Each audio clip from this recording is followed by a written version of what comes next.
Assalamu alaikum wa rahmatullahi wa barakatuh. Allahumma salli ala Sayyidina wa Maulana Muhammadin wa barik wa sallim wa salli alayhi. Alhamdulillah. So, welcome everyone to the Voice Box podcast show. This is a new podcast show set by, it's on the platform of this new YouTube channel called Shaheen. Hopefully, this is a platform that's going to be dedicated to providing content eventually 24 hours a day. That's our long-term goals in that sense. But for now, we're just going to be putting on content, as of how we developing teachers, guests, and speakers. So this specific show that's set up on the Voice Box is a podcast show. Is for obviously it's on a Islamic channel platform, but it's not only for Muslims. It's also going to be targeting non-Muslims also, basically anyone in the closer or wider community, and we're going to be dealing with situations and current contemporary issues that we are facing and being challenged with as a community, as a society, and sometimes we need insight of those situations and problems, from different people's perspective. Sometimes it's from we need perspective from professionals. Sometimes we need perspective from people from the community. And our job is to obviously find those perspectives and find those problems and also provide solutions for them.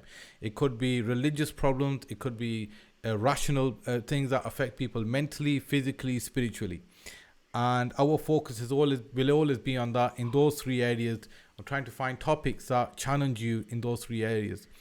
Whether it's rationally, whether something that we should know about, whether it's information that we should be aware about, physically, in the sense of health, and like for instance the current crisis that we're in now, the COVID-19, and things that you physically get challenged with in life, and then the spiritually as well, and that could be emotional, religious, obviously spiritual.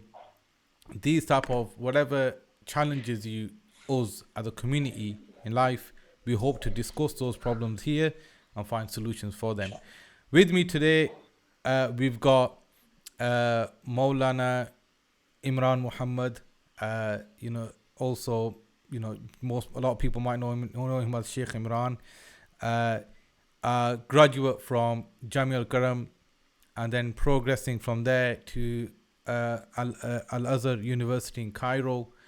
Graduating from there and then returning back, completing his studies from there, and then returning back to the UK, and then continuing with his development, his studies, and gaining a degree in community work. He'll speak a bit more about that when he comes onto the panel.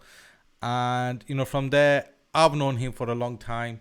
I've always known him to be a person addicted to knowledge. I've always known him to be a person who, whenever I've actually wanted an up-to-date understanding of any topic, any issue, he's one of my first people to call and to ask, look, listen, there's this issue here, whether it be child development, whether it be something regarding, from the religious side of things or Western side of things. Good thing is he has best of that. He's the best person to call on both sides, whether it's Islamic science or, an academic Western science. He is very well grounded and very well molded. He's an all-rounder, what they would say. Obviously he specializes in certain areas as well. So without further ado, I'm gonna ask Maulana Saab to come on and just give us salams and introduce himself as well a bit more. Bismillah, alhamdulillah, wa salatu ala habib Muhammad Rasulullah sallallahu alayhi wa sallam. Assalamu alaikum wa rahmatullahi wa barakatuh to yourself, alhamdulillah, and all the listeners that are listening at this moment in time, who are our viewers at this moment in time. Ahlan wa sahlan. Welcome today on this live program, live podcast. And I'm very, very grateful, my brother, that you give me the honor and opportunity to come and join with you today. Wallahi, Allah give you strength, inshallah ta'ala. It's your, husnul zan about me, good opinion about me. May Allah ta'ala keep me according to your opinion, inshallah ta'ala. My brother, it's a great honor, like I said, to be here at this moment, because there's a lot going on at this moment. There's a lot happening Okay, Bismillah, Jazakallah khair. So, Alhamdulillah, with isolation, what impacts it can have on a long term basis, right? This is something that we need to discuss, inshallah. And of course, the concept of isolation, if I may use the word now, khalwa, in the spiritual sense, that it exists within the Shari and Shariat and Tariqat process that has been provided to us from Nabi Kareem sallallahu ta'ala alayhi wa alihi wa sallam. So we will share some our thoughts and reflections about that as well.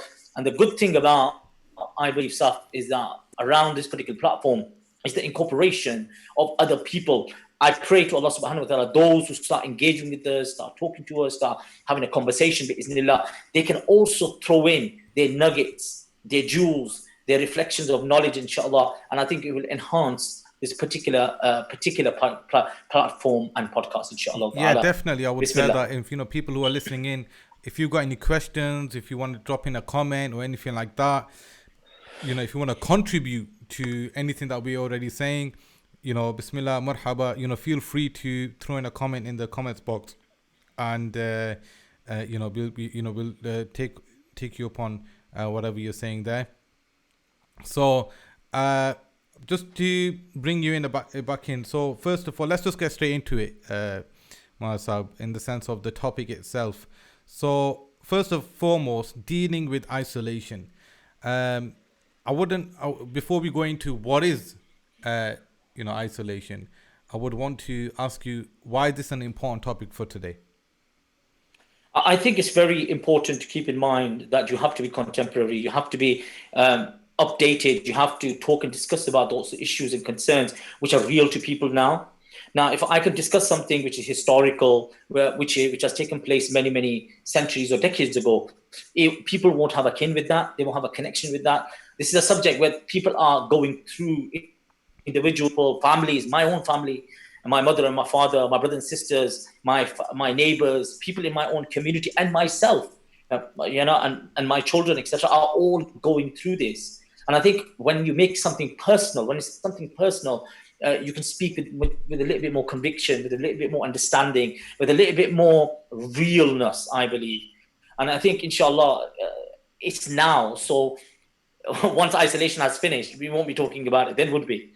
So because we're in it at the moment in time, I think it is essential that we share our views, we give some advice, we take some advice, and implement that within our lives. I think so. That's why it So, is in terms of important to talk isolation, about stuff now. in terms of isolation, do you think there's people out there that actually need advice on dealing with isolation? Do you think it's an issue? Do you not think it's just something that you isolate yourself? Why do we need to discuss this? Why could this be a possible problem inside of our community, in the sense of that it actually needs a discussion? What's so hard about, listen, stay home? Yeah, you're right. In per se, there should be not much of an issue. You're going into your own home. You've been requested by the government, by the system, to stay within a particular confined space for a period. The issue is majority of us. When I say majority, 99% of us, is because we have been told to stay within a confined space. It naturally, within our makeup, that's difficult. That's very difficult. Because we don't do this generally. Once I feel I want to get out, I get up, I walk straight out of the door. I engage, I socialize, I relax, I go to town, I have a bit of a laugh with my boys. Do you understand? I'll do all of that. Now, without any restriction. Suddenly, I've been told, because of what's going on, because of this illness and virus or whatever it is, hey, you want to stay safe, you stay in your home. That keeps you safe, that keeps your family safe, that keeps everybody safe. Now, on the basis of safety, we have taken a step and we put this measure onto ourselves or imposed upon us. But by imposing upon us, it makes us feel, 1 minute, I can't do this now. A liberty has been taken away from me. Freedom has been taken away from me. What do? This is why it's much more difficult. This is why it's something that needs to be discussed and talked about. And let me share this with you as well. Nature of some of the work I do, and I work with individuals who are incarcerated. And inshallah, if Allah gives me tawfiq, I will share some very crucial and important ways of dealing with isolation. There's numerous studies on how isolation impacts mental health, especially long-term isolation or long-term incarceration or long-term being away from the social structures that have been provided. And let me share with you, come on, people who study philosophy and etc., they know that Aristotle himself said, didn't he? He goes, man is by nature a social animal. That's what we are. We are social animals. We have to interact. We have to engage with people. Do you understand? And that is our makeup. Now, one key point, which I think is very interesting, he goes, those who isolate, in his concept, those who isolate will only be of two types. They may be beasts, or they may be gods. What I'm gonna do is Right? I'm gonna stop you on that point because I want Yeah, us to yeah, discuss on that just in a short while before we yeah. get into what in terms of the different types of isolation. Can what is isolation? How would you define isolation as? Well, isolation itself, if you went from the dictionary meaning, as they would say, the lughwi meaning, the literal meaning of the word to isolate will be the aloneness, insulation, privacy, secludedness, to segregate yourself, to remove yourself from others for a period, right? Now, the thing about isolation could be something which is imposed, right, by an external body, or it could also be self-imposed. Okay, so people who isolate or seclude mean the state of one who is alone, completely alone. So alone meaning is the person, him or herself, and nobody else. I know there are a lot of elders at this moment. There are a lot of people, there are a lot of our community who are from the elder generation who are isolating alone at this moment. It's really difficult for them Yeah, how because I some mean, of them. like exactly. I mean, just on that point is like in this current situation now, it's a elder people. Even though like the thing is, oh, why would it be? You see, this is where it's a bit of like a catch-22. Elder people normally stay in a lot more anyway. Yeah, but right now they're the people who I don't know, in the sense of elder people are finding it much more difficult to be in isolation, in the sense that they almost get affected by it negatively more if it's not done properly. Do you mean? No, And I that's agree with what, you, yeah. but and I tell you, I'll give you my own personal experience. Like my own dad, right? Alhamdulillah, is Panj Bhakti Namazi. He goes to Salah 5 times a day. That is it's a bit of a distance. There are a number of masajid that he goes to. Now, for him, this is a physical activity. It's also a social activity. It's also a personal, spiritual development activity because Salah is namaz. Now, within what's just happened, we've been told the masajid are going to be closed, the namaz, Salah, Jummah, etc. is not going to take place. Suddenly, we've taken a major chunk of his life away from him. Now, what we forget as youngsters, and a lot of youngsters, maybe I might not be considered as a youngster now, but I'm saying amongst our youngsters, alhamdulillah, what we tend to see is that we forget that our elders also have social lives. And some of their social lives are much more, mashallah, much more um, on the level than everybody else's. I might not have a social life, but they have. Do you know what I mean? All because of that regular engagement, masajid with different functions. A lot of them have retired. Now is the time to relax and chill out. They can't travel. They can't go abroad. Some of these elders, mashallah, look at Umrah. They go and do Umrah regularly. And mashallah, I know there are elders who do Hajj regularly. Suddenly, Allah kare, Allah make easy, inshallah ta'ala, that we have the opportunity, that the doors of Haramain are open for us, inshallah. But that's the situation. Do you know what I'm saying? So if you look at this from that perspective, you realize, 1 minute, maybe we've not understood our elders fully, completely. But once we understand it from this perspective, they do have a social life. They do engage. They go to masajid. They meet people. They sit and stand. They go abroad. 1 minute, their social life is much more packed than ours is. So that's why it's impacting them a lot. And then on top of that, bro, come on, Saf, look, the system is saying isolate yourself if you have underlying other illnesses. Okay. Now, within our communities, you and I both know there are always some sort of underlying medical problem going on or health problem going on, right? Now, if this is the advice, then naturally our elders are going to take that. They're going to be careful, inshallah. Allah make easy, inshallah ta'ala, and that is the right thing to do. And the youngsters, what I'm going to say is that we need to, as the children and sons and the daughters and the neighbors, etc., is that let's give them that space. Let's try to make that space as comfortable as possible. I'll give example. When this happened with my family, the first thing I did, I started thinking, okay, when am I going to see my mom and dad? How is it going to be possible?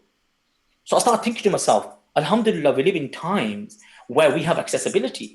Even though they have self-isolated, all right, even though it's difficult for them, by using a platform like this, I will use different platforms. I will use social media. I will use a means of connecting them and talking to them. So I'll have a very lengthy conversation with them because I know now they need this more than any other time.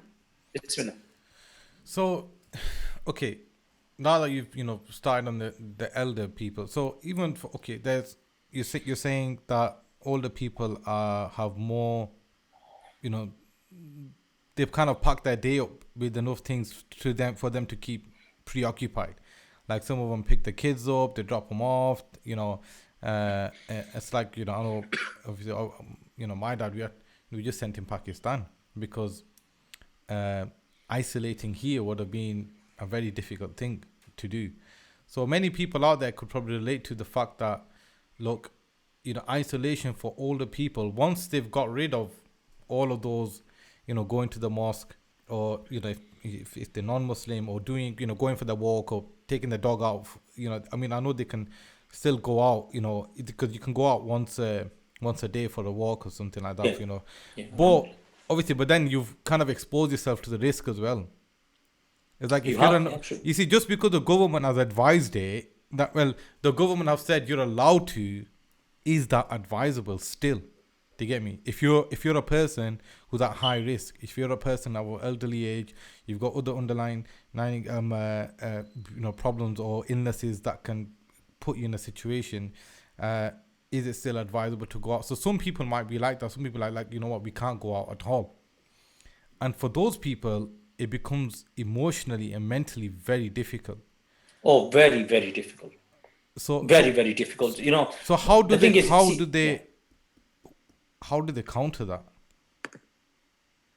Look, within the context of Islam is not only a philosophy, it's not only a concept, it's a way of life.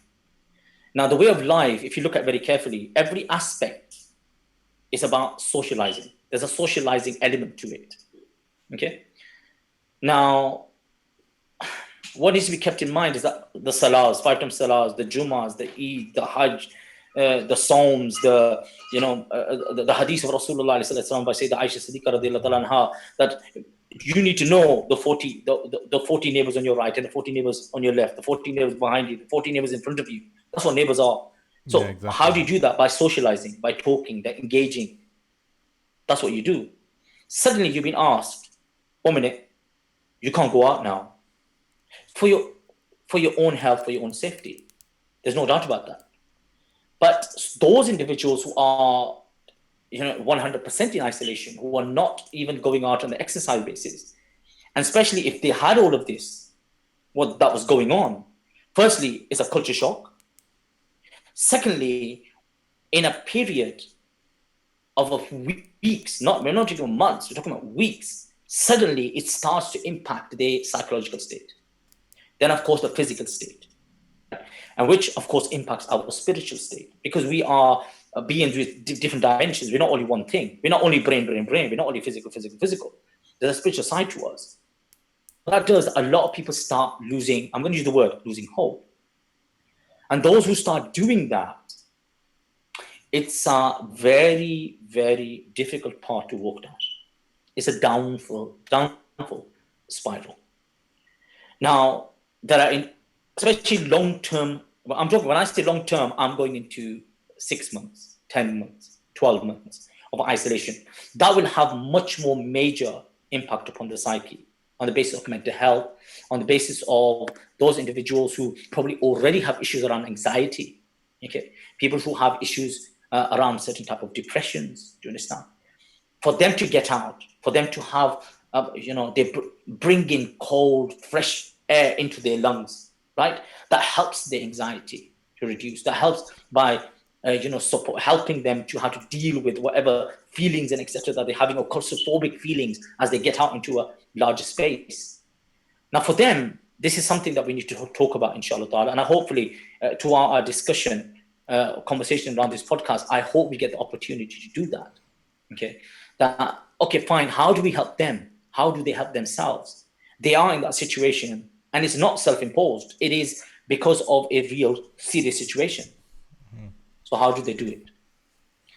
I hope we get an opportunity to talk about that, inshallah, because I'm going to give you some advice on a perspective of those that I work with, people I engage with. I've done it for many, many years, over 10, 12 years now, alhamdulillah. Individuals who are incarcerated, individuals whose lives are isolated, right? Not self-imposed, of course, but because of the antics and activities, they are doing time. Okay. Now, what do we learn from them? Because their isolation is much, much longer. What do we gain from their particular experiences? What to do is I want to section off the different age groups that could be affected by isolation.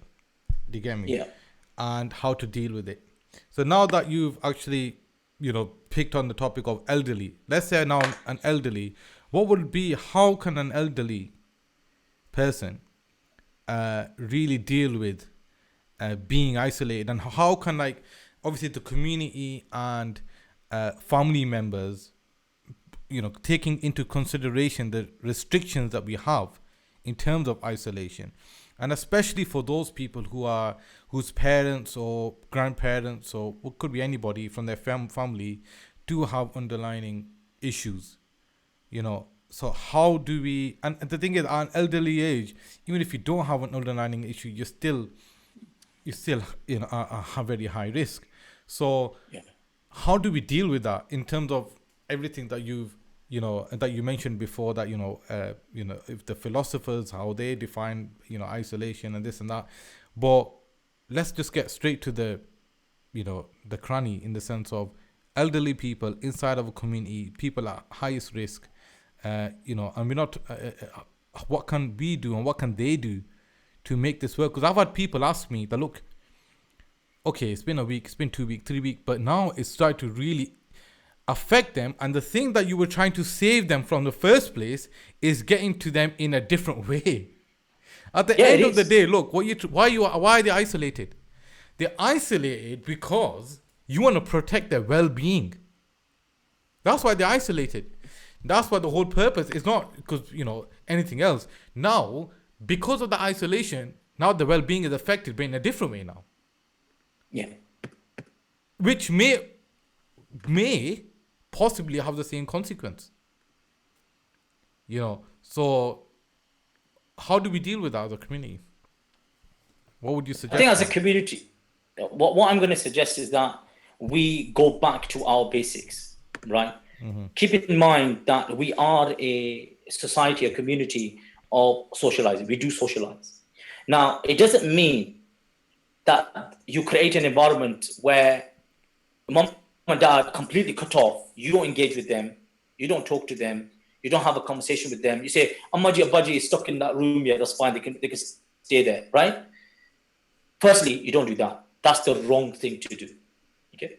The first thing to do is to start to create a comfortable environment for them. You got to understand, these are people who like socializing. They like talking. They like engaging, right? Alhamdulillah, find alternatives. Find a medium of them seeing you, right? Find online systems. Give them tablets. Give them a phone. Give them something that they can use. Let's make it real, man. Let's make it real. Alhamdulillah, for themselves, I'll come to you in a few seconds. But for the people who are engaging with them, right?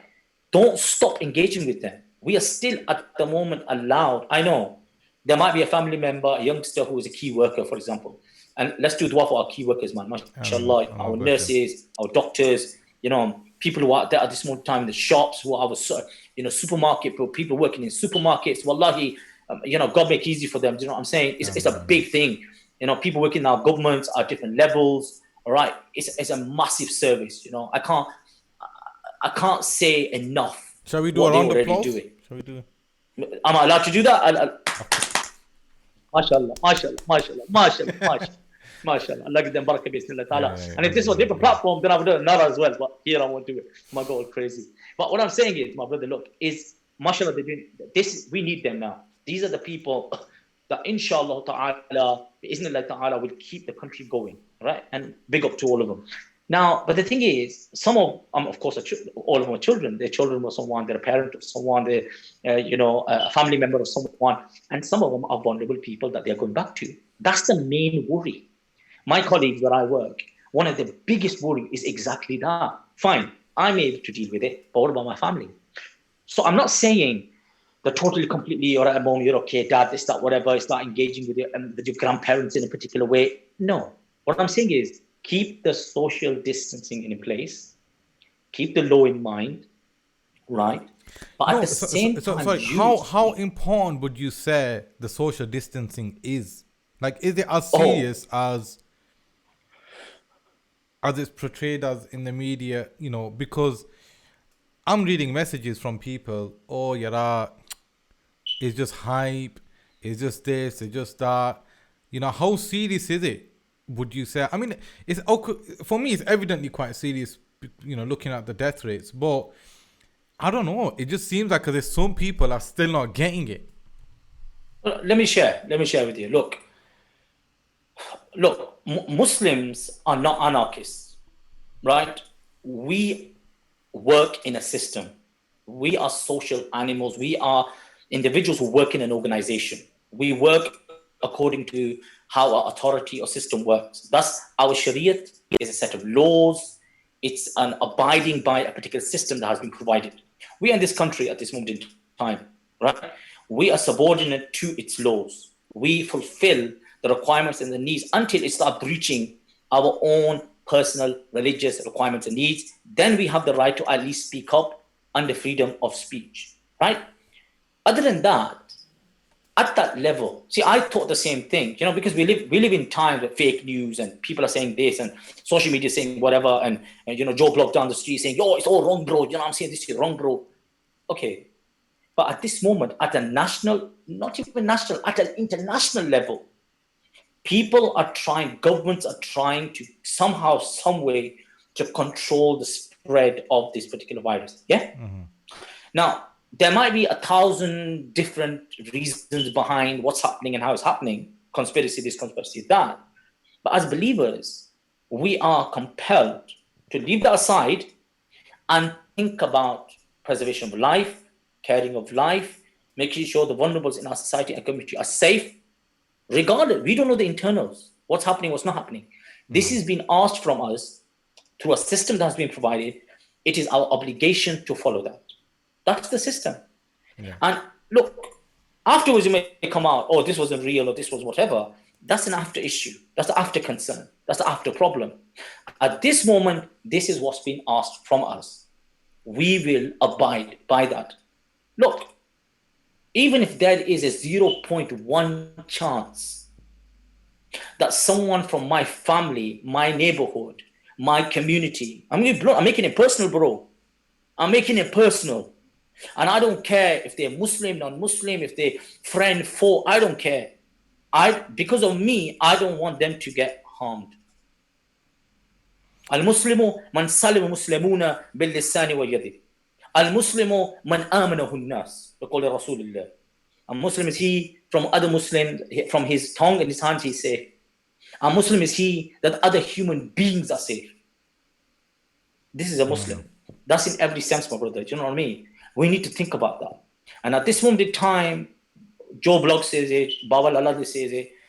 You're entitled to your opinion, but you do what's required and needed. What I find amazing is that, okay, no one's going to be trialed for this. No one's going to be taken to court for this. No one's going to get done for murder for this. You know what I mean? Yeah. But Allah subhanahu wa ta'ala knows,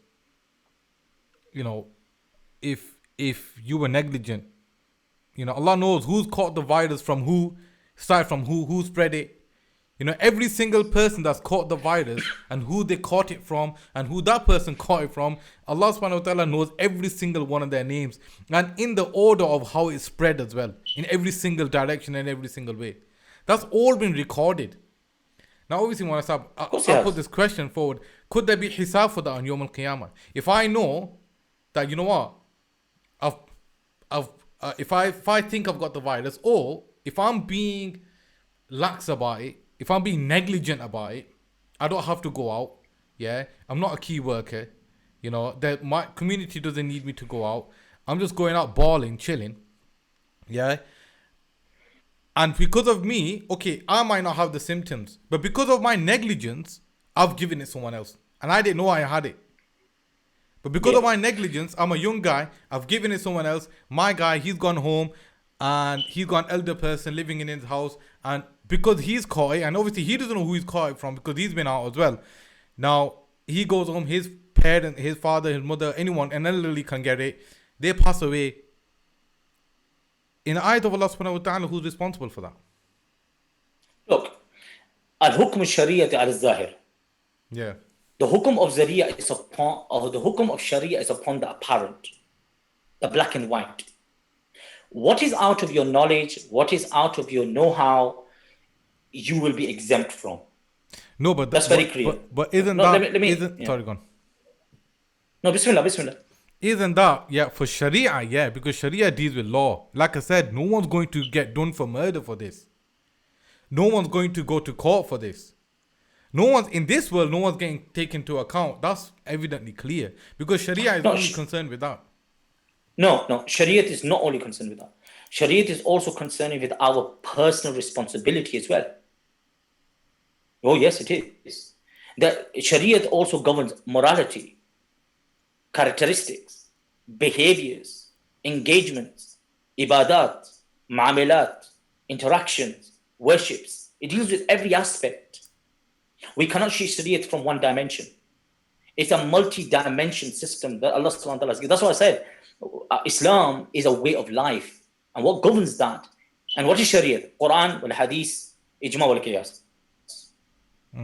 Right? There's a process that's been provided. Anyhow, that's the technical side to it.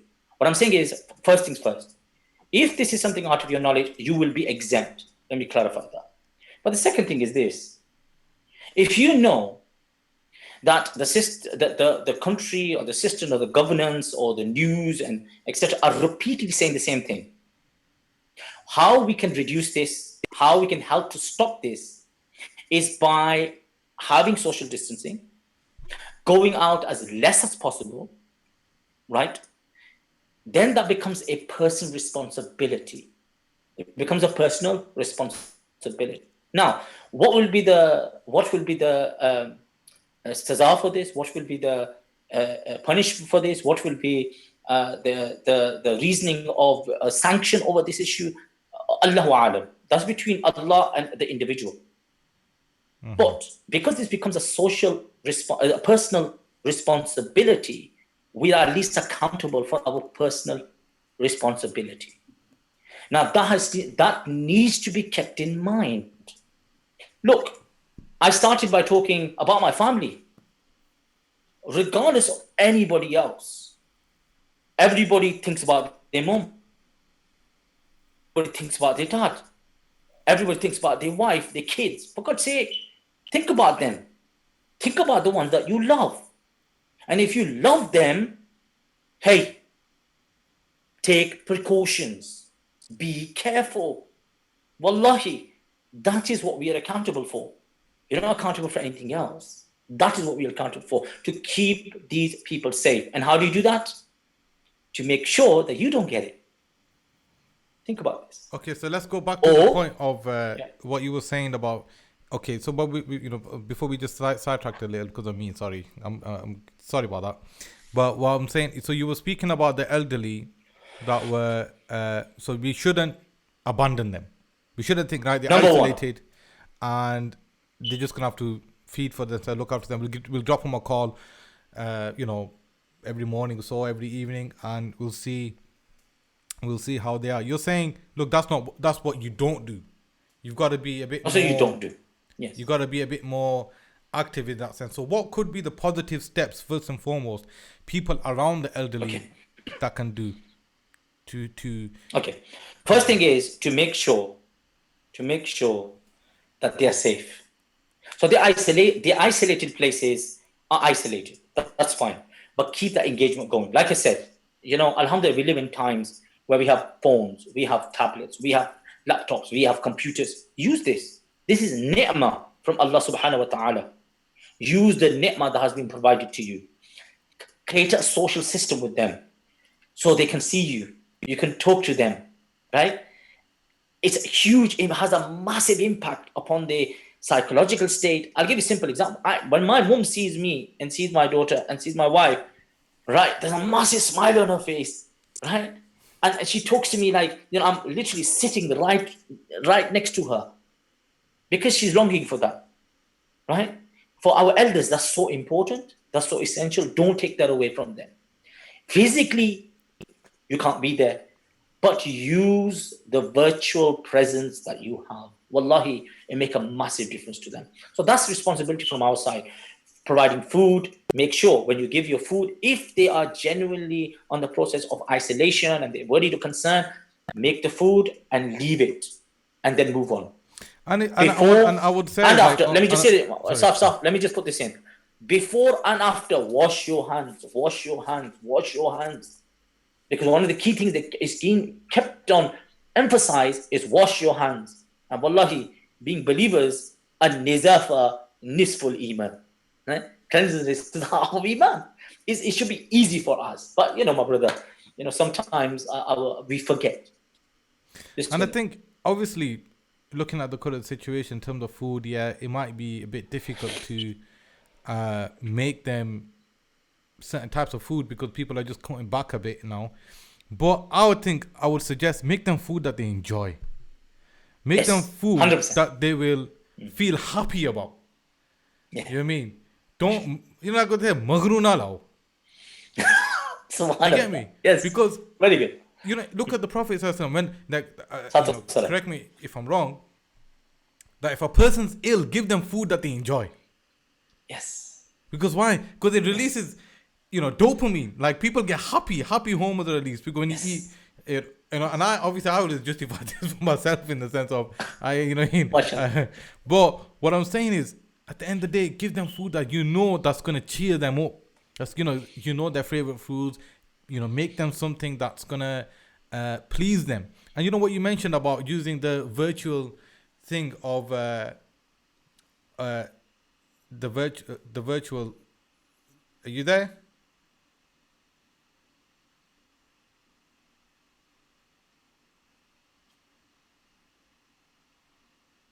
Okay, there's a bit of a connection issue.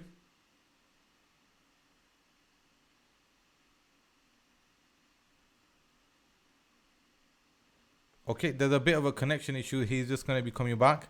So what I was saying was, just like he was mentioning about how you should always, try to maintain contact with them. Oh, sorry, you're back, yeah?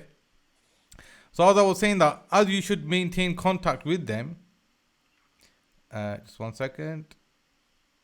It's getting back on the... Give me yep, you're back on. So as I was saying that, just like you should maintain contact with them virtually. What I found, like I do with my, father, Allah bless him, is, how easy Allah subhanahu wa ta'ala in a sense has made now the reward of just looking at your parents' face. Yes. You no longer have to travel to your parents, whether, obviously my father's in Pakistan, but even if they live, a drive away, 10-minute away, 15-minute away, and you've been restricted that you can't see them, the reward of looking at your parents with love, with honor, is it's still accessible. And what we believe is, it's like doing a Hajj with the Prophet sallallahu alaihi wasallam. That's been accepted. And you get out of your bed, you open your WhatsApp, you do a video call with your parents, and you've got brilliant reward of doing Hajj or Umrah What's the complete Bro, hadith? you did, man. You hit the nail on the head. Akhil Aziz. Look, Saf, bro. You've done it. MashaAllah. This is it. We do not need to compromise upon our tradition. We do not need to leave it aside and not engage with it. We are so lucky that we have these particular measures in place. Use them. Keep your sawab coming. Keep your virtues coming. Alhamdulillah. And this is the best way. So like I was saying to my brother, look, that's the side from the children, from the family, and etc. Now the elders, you got to understand is that, mashallah, we talked about nice food and give them something, it increases their, state of happiness and etc. Beautiful, alhamdulillah. But at the same time, you've got to keep in mind is they themselves as well now also have to start to create a routine. Now, this is something I would have shared near the end of our discussion, but I'll share it now anyway. See, one of the key things is important to keep in mind that individuals who are in this situation, our elders, our youngsters, whoever they are, they need to keep this in mind. They need to recognize what they are going through, right? Even though they can't control it at that time, don't focus on the negative. This is important. Now, I'm in conversation. I've done this for 10, 12 years with people in incarceration, people in isolated environment. This is one of the key things that helps them to get through the long period of isolation, long period of incarceration, long period of imprisonment and environments like that. First thing is first, they have to stop battling against what the situation that they're in. And let me share something with you. One of the key things I've learned, if you tell a young man or a woman, look, you're not getting out for 23 hours. You're not getting out for 2 days or 4 days or whatever it is. The amazing thing about the human species is this. We have this amazing ability to adapt to situations.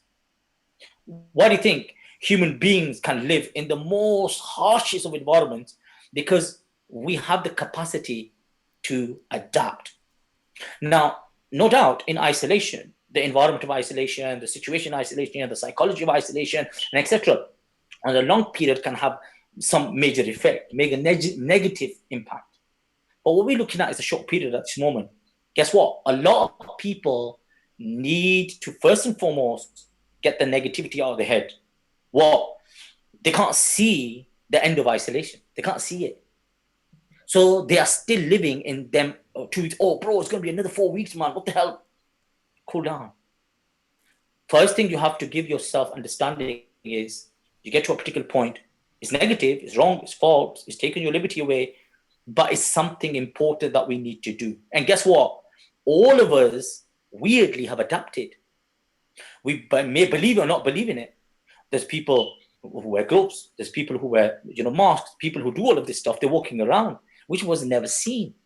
They are doing social distancing when they are in supermarkets. That's the same thing, or in the town or where they're walking. Alhamdulillah. 2 weeks ago, that didn't exist. So as human beings, we have this amazing ability to do that. So keep that in mind. Now, elders is the same thing. They will adapt to that situation. Now, the thing is, if they have no routine, now this is the second thing that needs to be kept in mind. Self-discipline. This is crucial.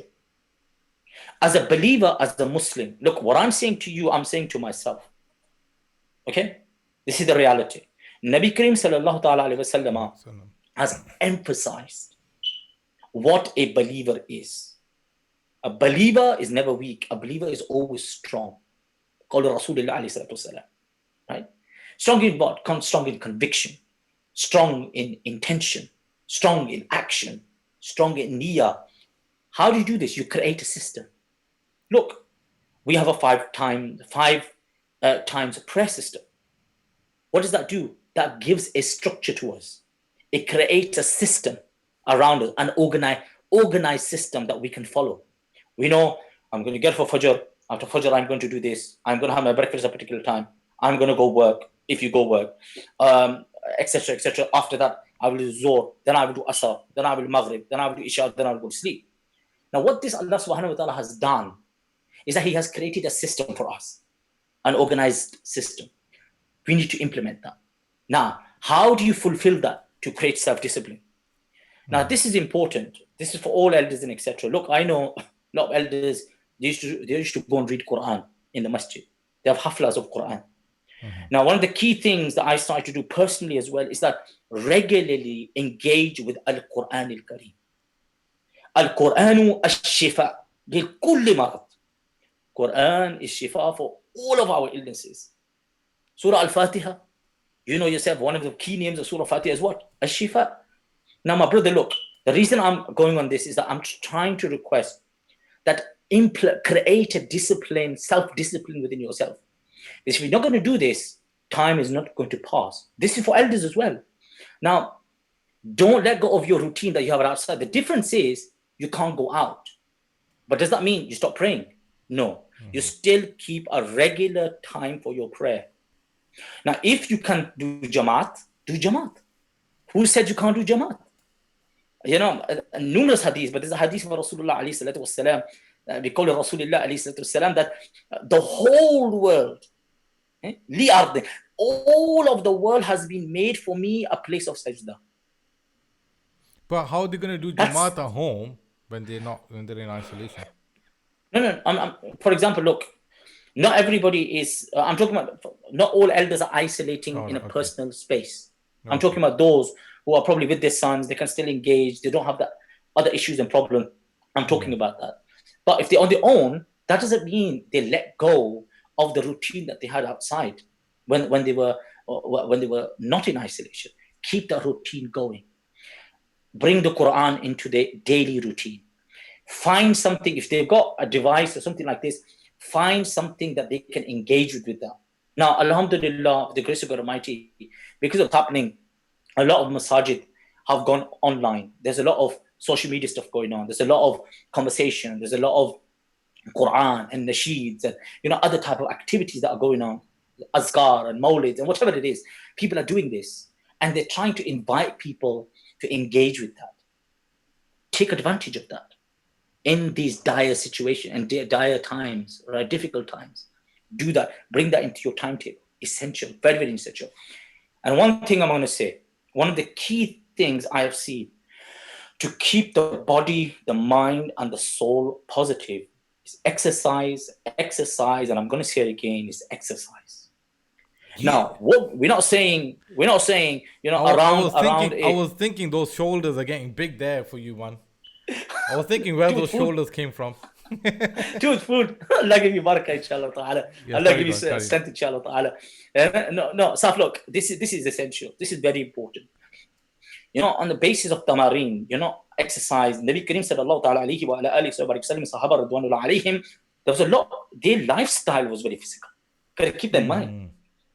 We have become people of, suitcases and bags and offices and sitting on chairs. That's it.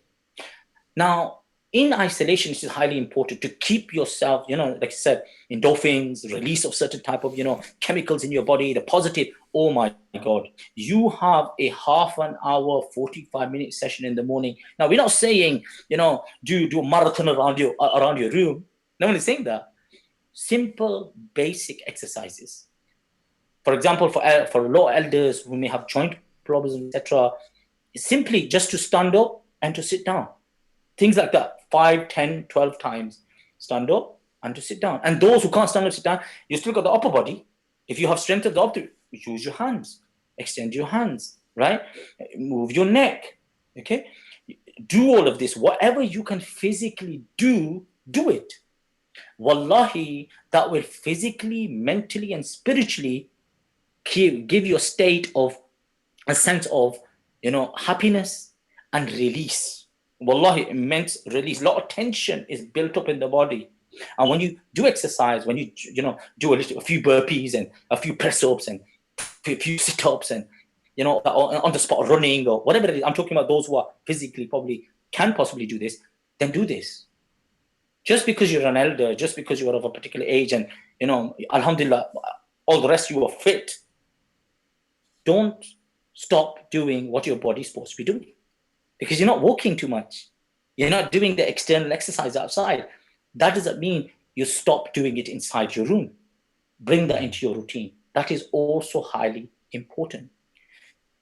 Now, the fourth thing which I want to share with you, be minded and focus on things one day at a time. This is important. In isolation, especially that isolation where you have completely cut yourself off from a lot of people, it is important that within your heart and your mind, you bring in, look, I've got, like recently they've said, maybe there's a particular date that they've given, inshallah, till that date we'll become free, we'll be able to do what we need to do, or some sort of, opportunity to engage with society outside. It might be possible and it be open. But this is important. You create a mental timetable and you do it day by day. If you start thinking, it's 2 months away, that will have a negative impact upon your mind.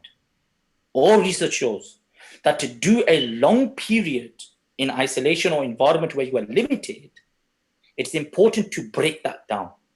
Break it down to small bites. Break it down into small sections, day by day. Now, if your day, one day, starts with Fajr, you have a particular routine of reciting Quran. You'll sit down, you'll do zikr. There's a dars that you will listen to. You'll have food, you'll have your food, inshallah ta'ala. And then you'll have pray Salatul Zuhr. After Zuhr, you will rest for maybe an hour or something, right? Just to recuperate yourself. Then Asr time, and near to Asr time. In Asr time, after Asr, you will do some exercise, right? A little bit of exercise, literally walking around your room, right? Open your windows. Nothing's going to happen to you. Nothing's going to fly in, right? Open your windows. Get some fresh air into your lungs, inshallah ta'ala. And if you're fit enough and you're not in that extreme isolated state, walk outside. At least walk around your block. Walk around your street. Keeping in mind the distant isolation. Social distancing. Keep that in mind. And alhamdulillah, you are bringing some sort of positivity and this air into your lungs, inshallah ta'ala, which will make it much more easy for you to deal with the isolated state that you're in. Okay? Slowly take it as it comes. This is important. And trust me, people who do 20 years, 40 years, there are people like that. If they don't do it day by day, or they don't see it as a short bite, it makes it very, very difficult.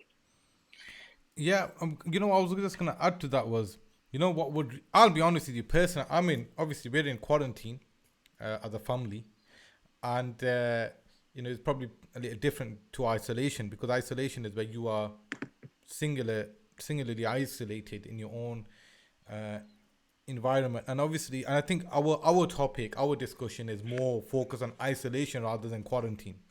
Because quarantine is fairly easy. You can still see your kids, you can still see your wife, you can still see your husband. You can still see, if you're living in one house, you're quarantined. You can still order food and all that. I think the issue with people are having is isolation, and I think we should focus on that. But I would want to say, like, okay, I'm in quarantine. It's almost like isolation. You know what I mean? But I feel like as if I'm even busier now than I was before. Subhanallah. And the reason being is because you have to, like, for me, it's just another period of time. Yes. It's just another period of time. It's a different connection issue. Okay, we should be good now. Okay.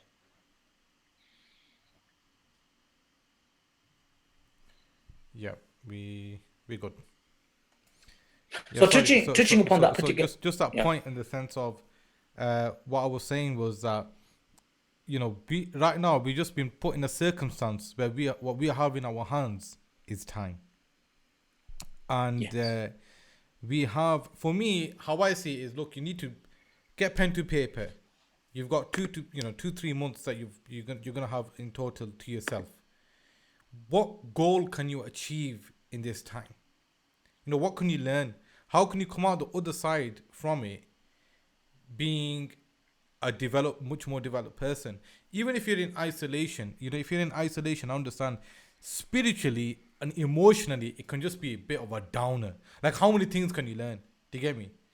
Some people, like an elderly person, what's he gonna want to learn now?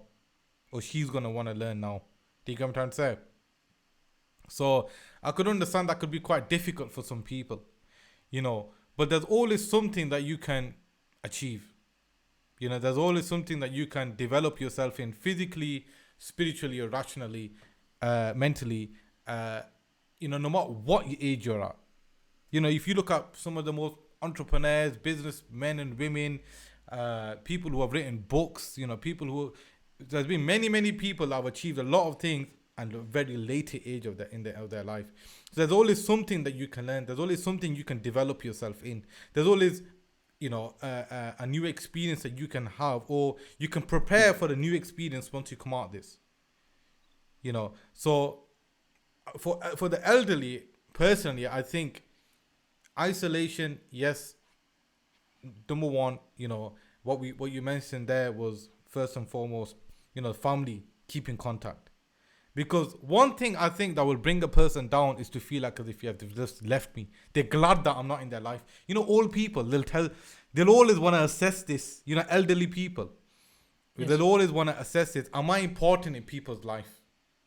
Am I still, yes, relevant in my children's, yes, life? Am I still relevant in my brothers or my sisters or my, you know, whatever family members that they got, if they're elders, and you have to keep on reassuring them, correct, that, you know, you are relevant. We need you.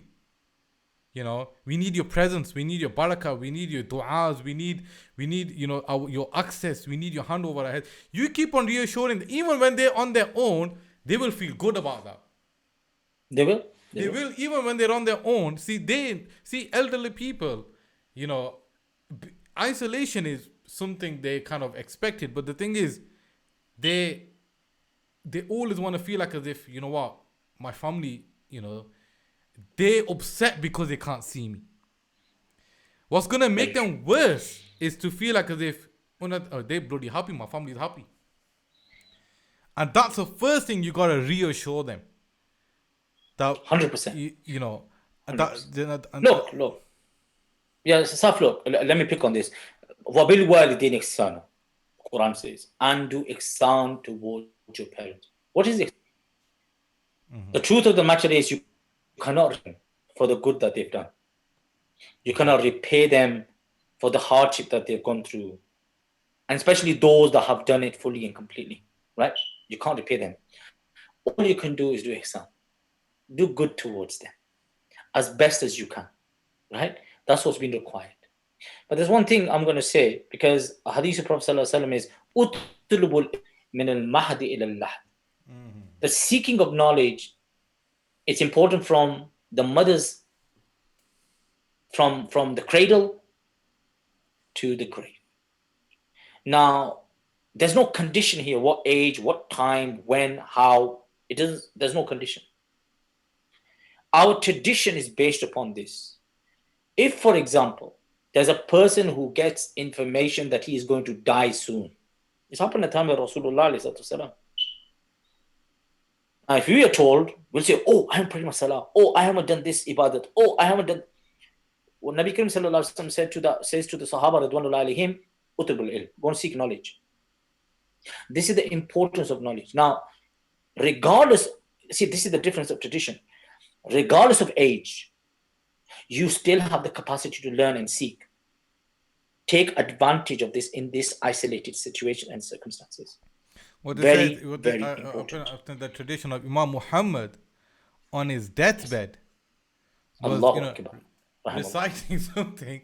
He's reciting something, and his students go, and they realize he was reciting Masail that he's. Yes. That he's written and that he's, you know, that written in his books, and the student goes, Sheikh, these are your last moments, and you know, and you're still revising your work. He's revising Masail, and he goes, I don't want to die and stand ignorant in front of my Lord regarding these Masail.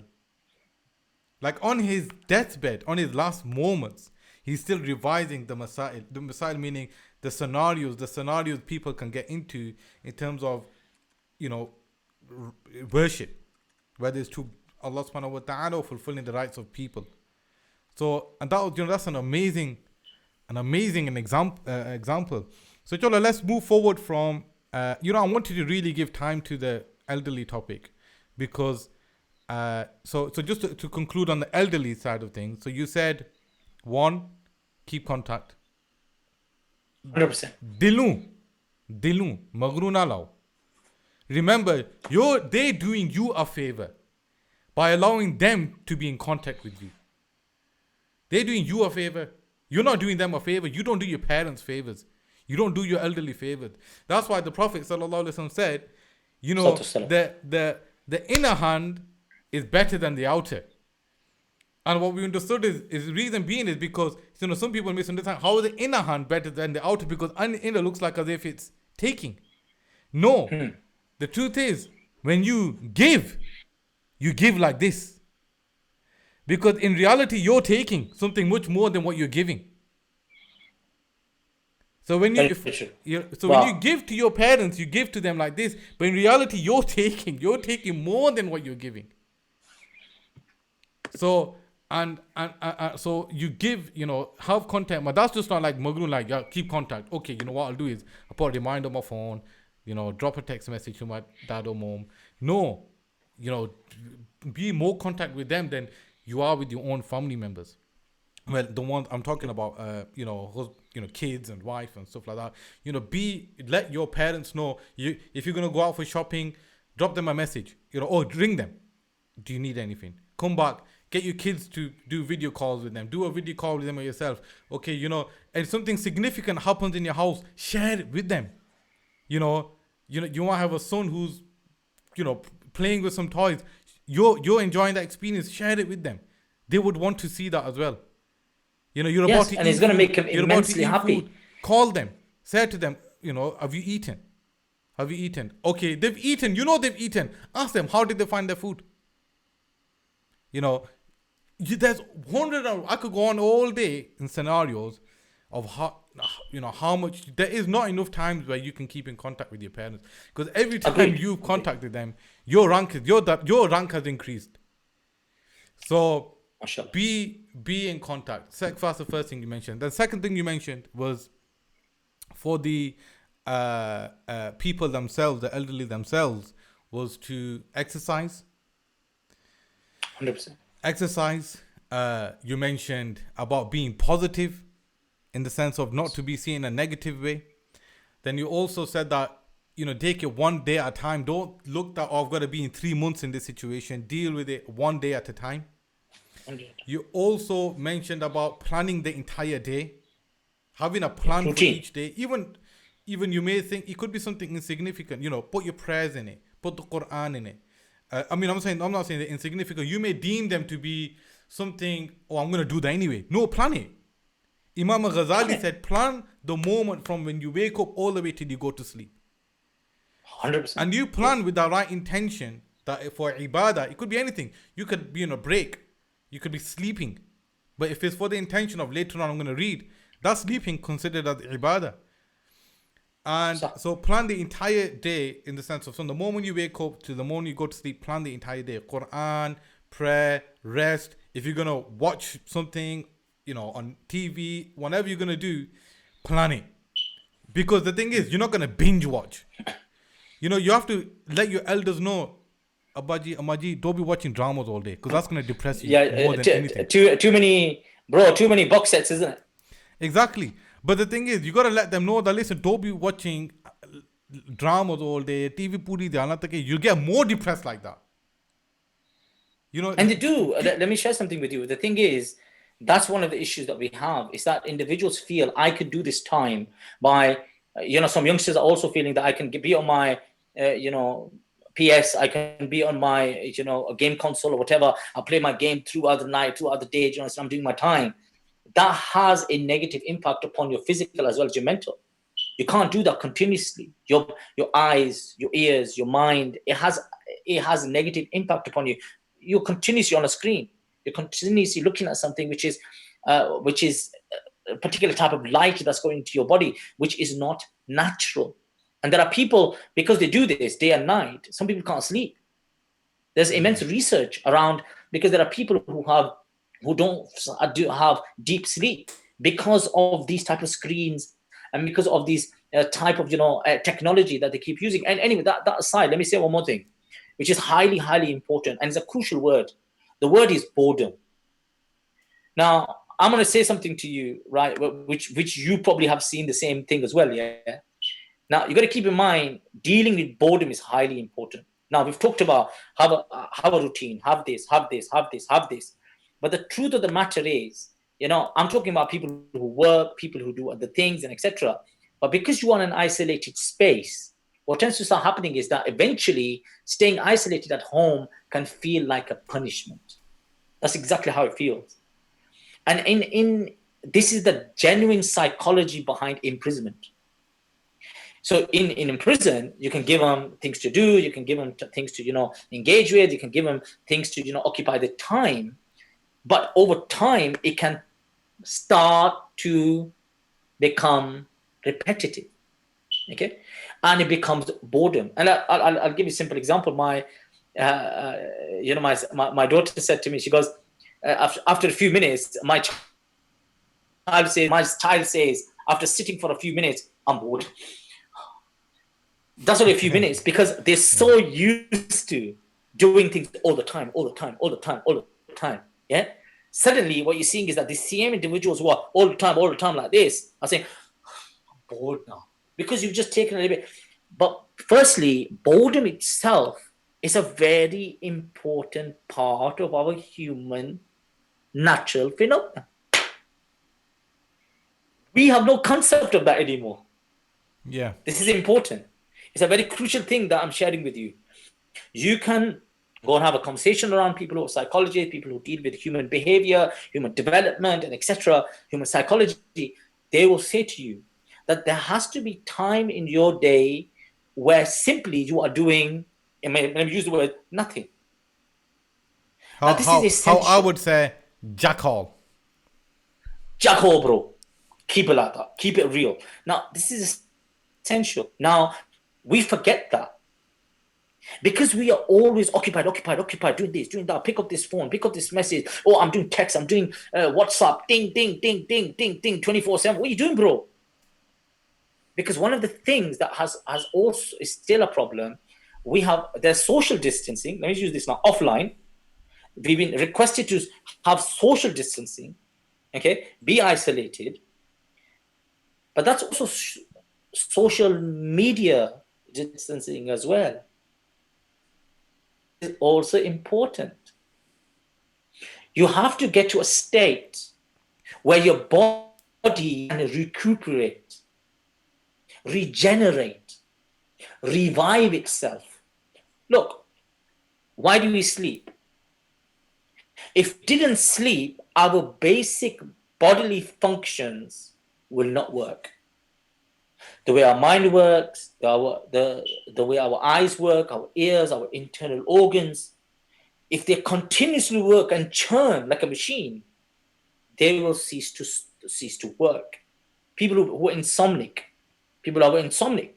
Now, they can't do, there's many functions they can't do. It's so difficult for them. They're continuously on a buzz.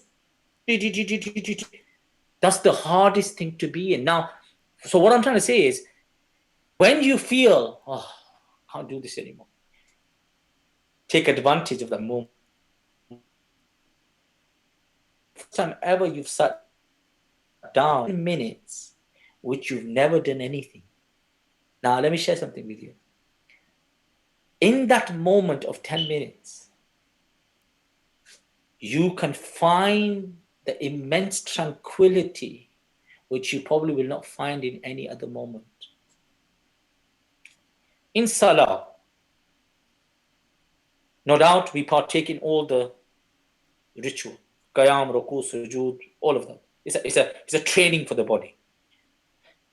But one crucial time, ad-du'a nisful ibadah, ad-du'a nafsul ibadah, du'a, the period just after.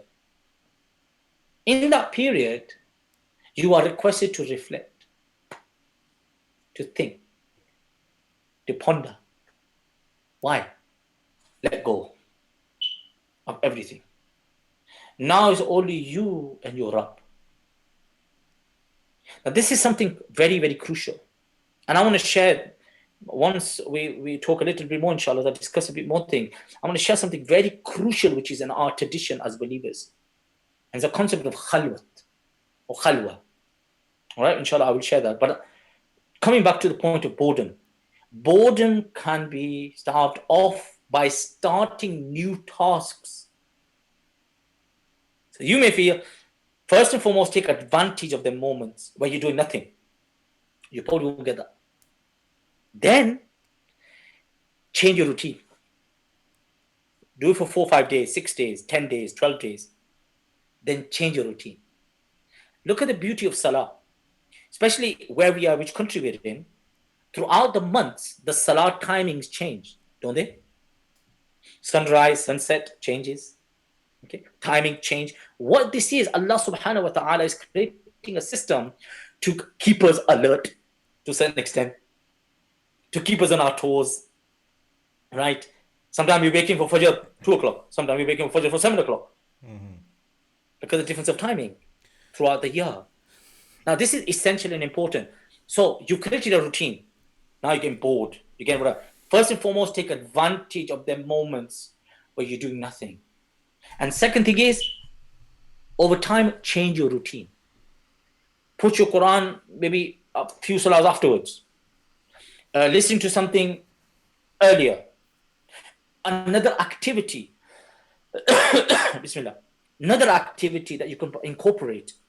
Change your exercise routine. Bring in other exercises, because now you've strengthened your legs. Now you want to strengthen your arms. You want to strengthen your stomach. You want to strengthen your back. Change your routine. And what you will see, you'll find that your boredom is also being curbed. Now, this is important. And the final thing I want to touch on this, regarding this issue, is look, you may be in a state of boredom. Can't do this, can't do that. I've got my kids around me. You know, they get on my nerves continuously. I've never had that. And even your kids around you, they're screaming, they're shouting, etc., because you are not doing your socializing, because you can't get out, because you can't chill out with your friends, because you can't have a bit of a, social time with your bros down the street. You feel a state of boredom in that situation. Let me share something with you. One way to overcome that is to recognize your priority and your values. The most valuable people for us are who? Our families. The one that love us and we love them. There are a lot of people who have never given this much time to their families. They haven't. Many times I feel like that. I can't give that much time. This time has made me realize the value of my family, my wife, my child, my mother, my father, my brother, my sisters. I feel the value. I feel that these are the people that are in my life. So whereas I would feel bored being around them, suddenly my mental state has gone, 1 minute, these are valuable people. These are important in my life. What I started to do is I've started to incorporate them into my daily structure. It's changed the way my daughter is with me. It's changed the way my wife is with me. It's changed the way other people are with me. Those are crucial.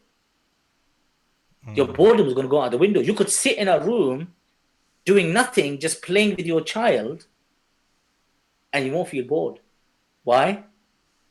Because you, Allah Akbar, genuine time to your own child. This is important. This is essential.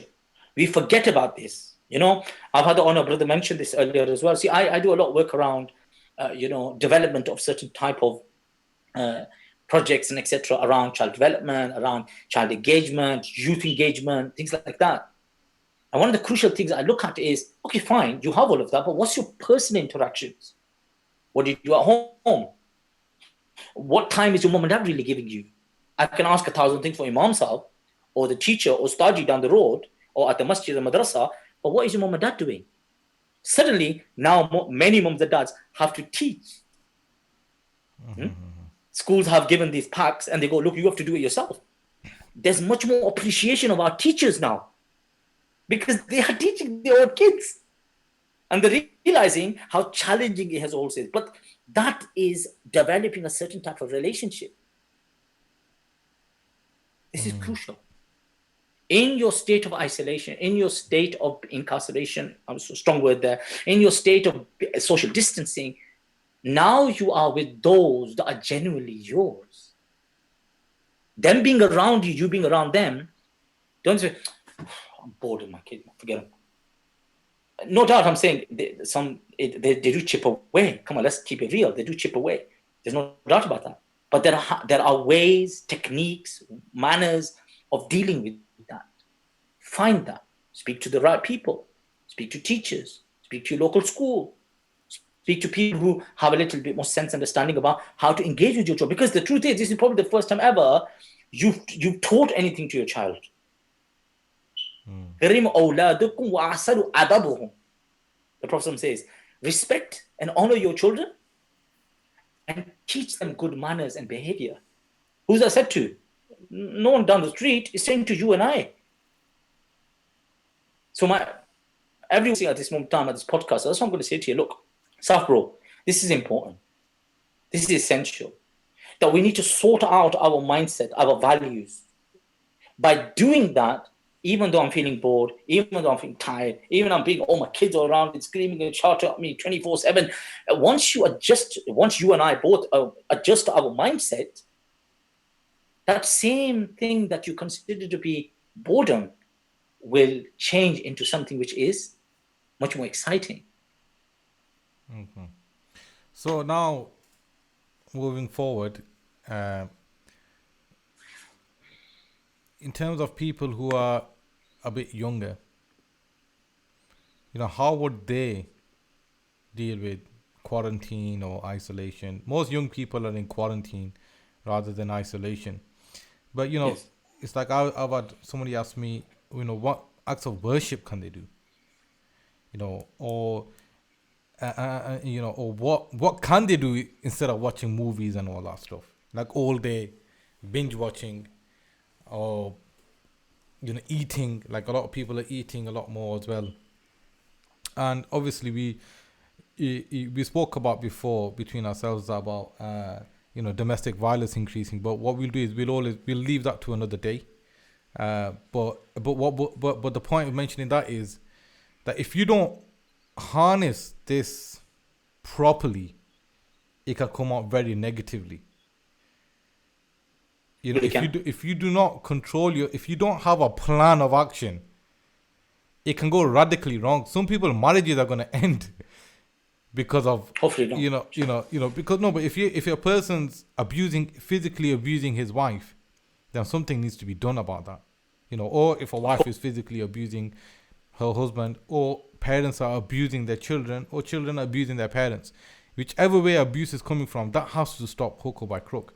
But obviously, today our talk is not about abuse. But the reason why I mentioned that is the reason why we're speaking about this, because if you channel this properly, if you deal with this isolation, quarantine properly, if you follow these advices properly, inshallah, something like that will happen. People who fall in these negative circumstances because of quarantine and isolation is because they didn't really have a plan of action of how to deal with this.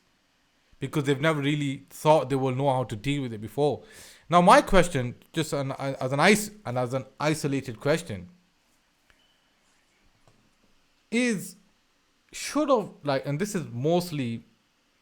we as Muslims and as a community, but mostly Muslim in the sense of, should have this been an issue for us in the first place? Shouldn't this of isolation and what you mentioned before, khalwa, shouldn't this have been something innate in our nature and in our daily routines anyway, or weekly routines or monthly routines, where we had some type of frame of reference with how to deal with isolation in the first place? Very true. Very good. Because if you look at the life of the Prophet sallallahu alaihi wasallam, we as Muslims, we believe our ideal exemplar, our guide, our teacher, our master is the Prophet Muhammad sallallahu alaihi wasallam. And now we know why the religion emphasizes on being able to be isolated. Like for a Muslim, isolation is supposed to be like an opportunity. This is an opportunity. It's not a musibah. The isolation is a musibah. The problem is not isolation, because if anything, we should be like, finally, time for me and my Lord. You know, Allah subhanahu wa ta'ala has forced us. Like there's this story, you know, if I can mention, Harun Rashid. Bismillah. You know, Harun Rashid, you know, he was, you know, a great man of Allah subhanahu wa ta'ala, and also he was a leader of believers, he was a Khalifa. And he once wanted to know, how does a man become a wali? Like how does he get close to God? Yeah, how does he get close to God? So he said, you know, the best way to find out is by asking a man of God. So he summoned a man of God, you know, a saint, a local saint. He summoned him, and he sent one of his people, and he said, go call him. And he went to him and he called him and he said, listen, I think it was, I forgot, is it? But was Bayezid al-Bustami at the same time of Harun Rashid? I believe so, yes. Okay, so it might be Bayezid al-Bustami. And, but anyway, if it isn't, then it's a man of Allah subhanahu wa ta'ala. And then he summoned him and he said to him, look, you know, the Amir has called you, the leader, the Harun, you know, the leader of the believers has called you. And he said, who? Harun Rashid? He goes, no, I'm not going to go.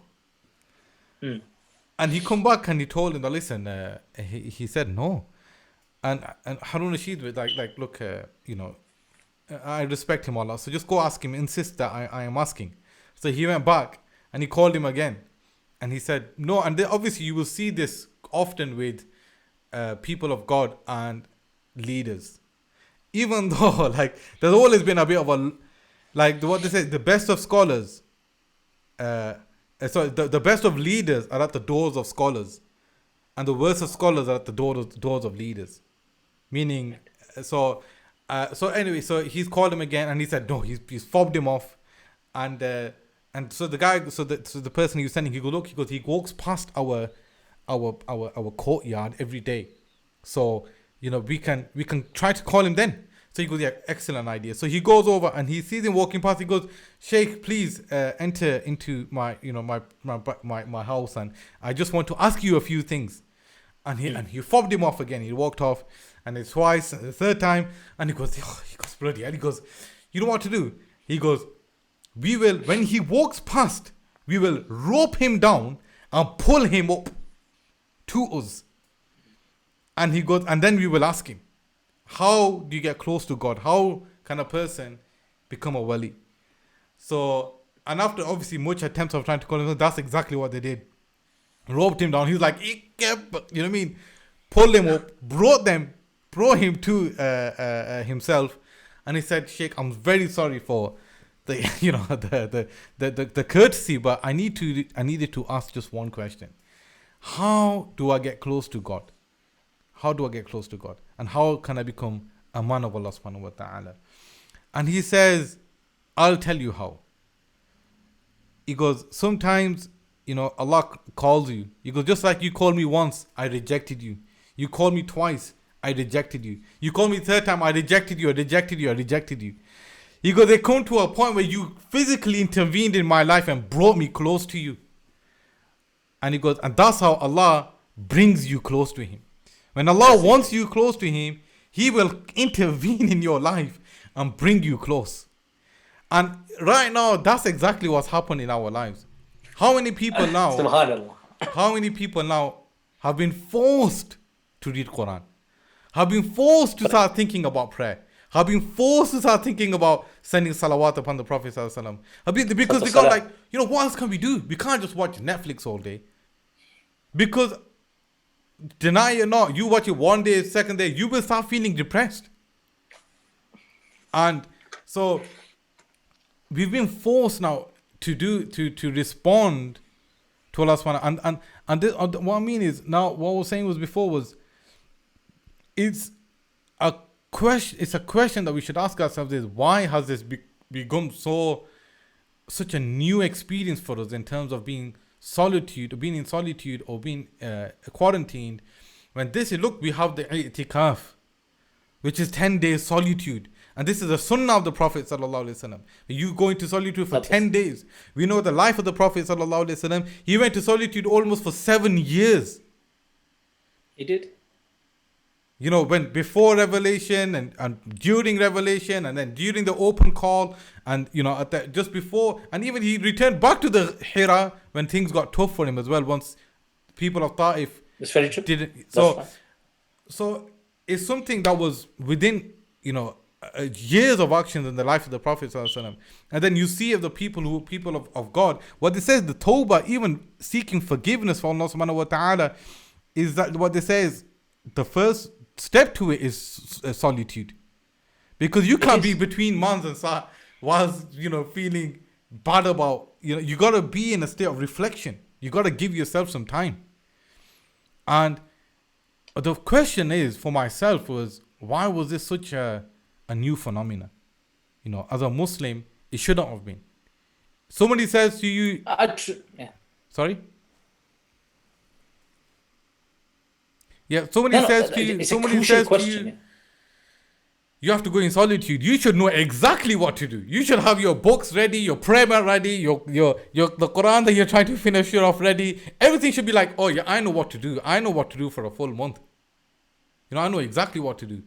And that's what we should, as Muslims, that has to be the, you know, not something that we can't be so unfamiliar with. We have to have some familiarity with seclusion. I'm not saying be a person of seclusion 24/7, 365 days a year, which, remember one thing, is not necessarily a bad thing. You know, because sometimes people start affiliating seclusion and solidarity,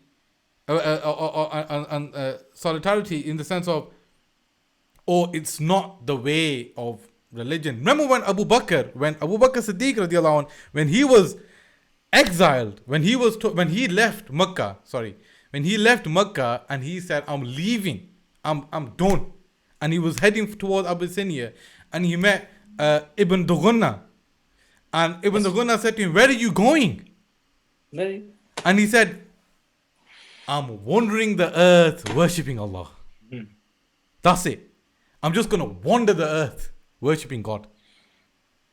That's Sufism. And he was a Sufi at that point. You get me? Now, what I'm saying is, you can't, you know, some people have this kind of war against people like that.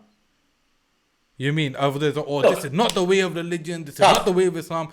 Yes, there's other ways there's other paths, there's other ways of leading to God. But that is definitely one of them. And you can't hate on those people that do it like that as well.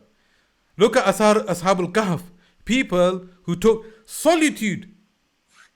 You know, people who were persecuted by their leaders, and they were commanded to go into a cave and slept for 200 years or something, 300 years, you know, in a cave.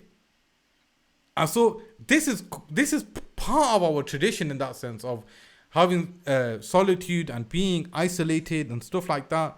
Because remember, لا تحزن إن الله معنا.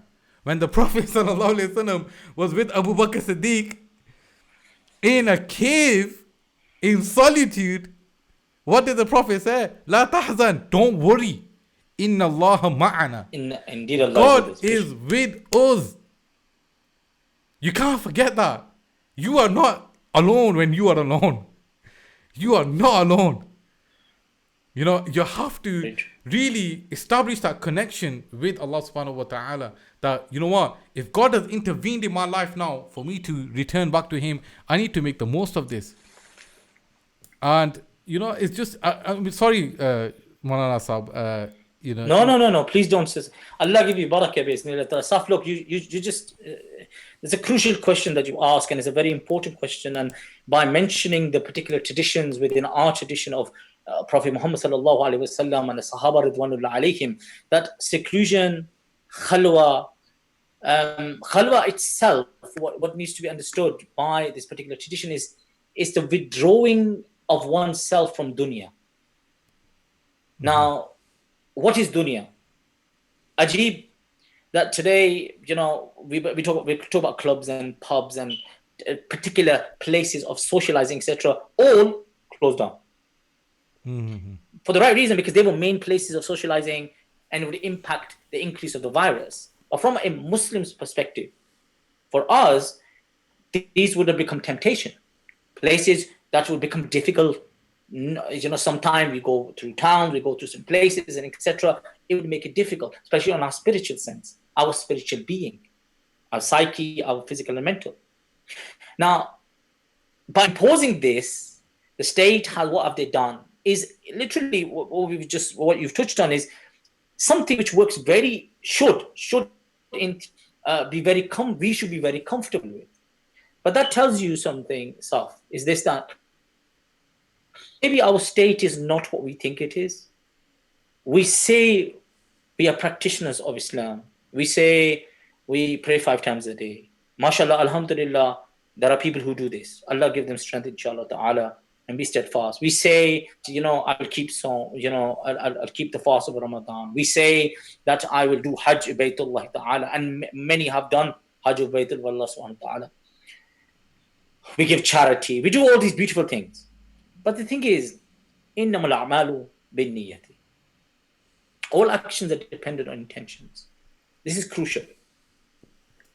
Even though all what we do, we engage with, there is a social element, there's also an isolation element, there's a seclusion element too as well.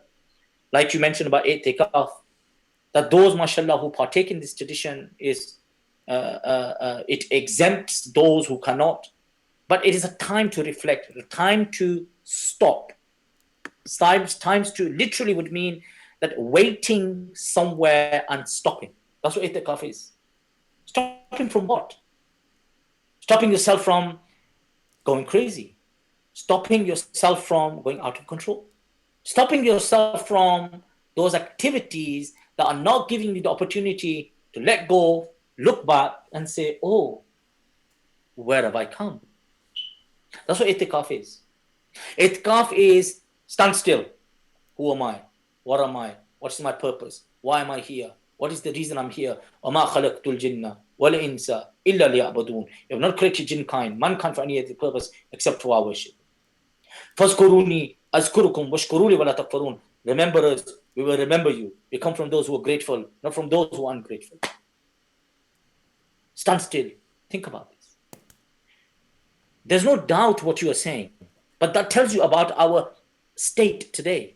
Majority of us, we engage in external ritualistic acts. I'm being very careful in saying this.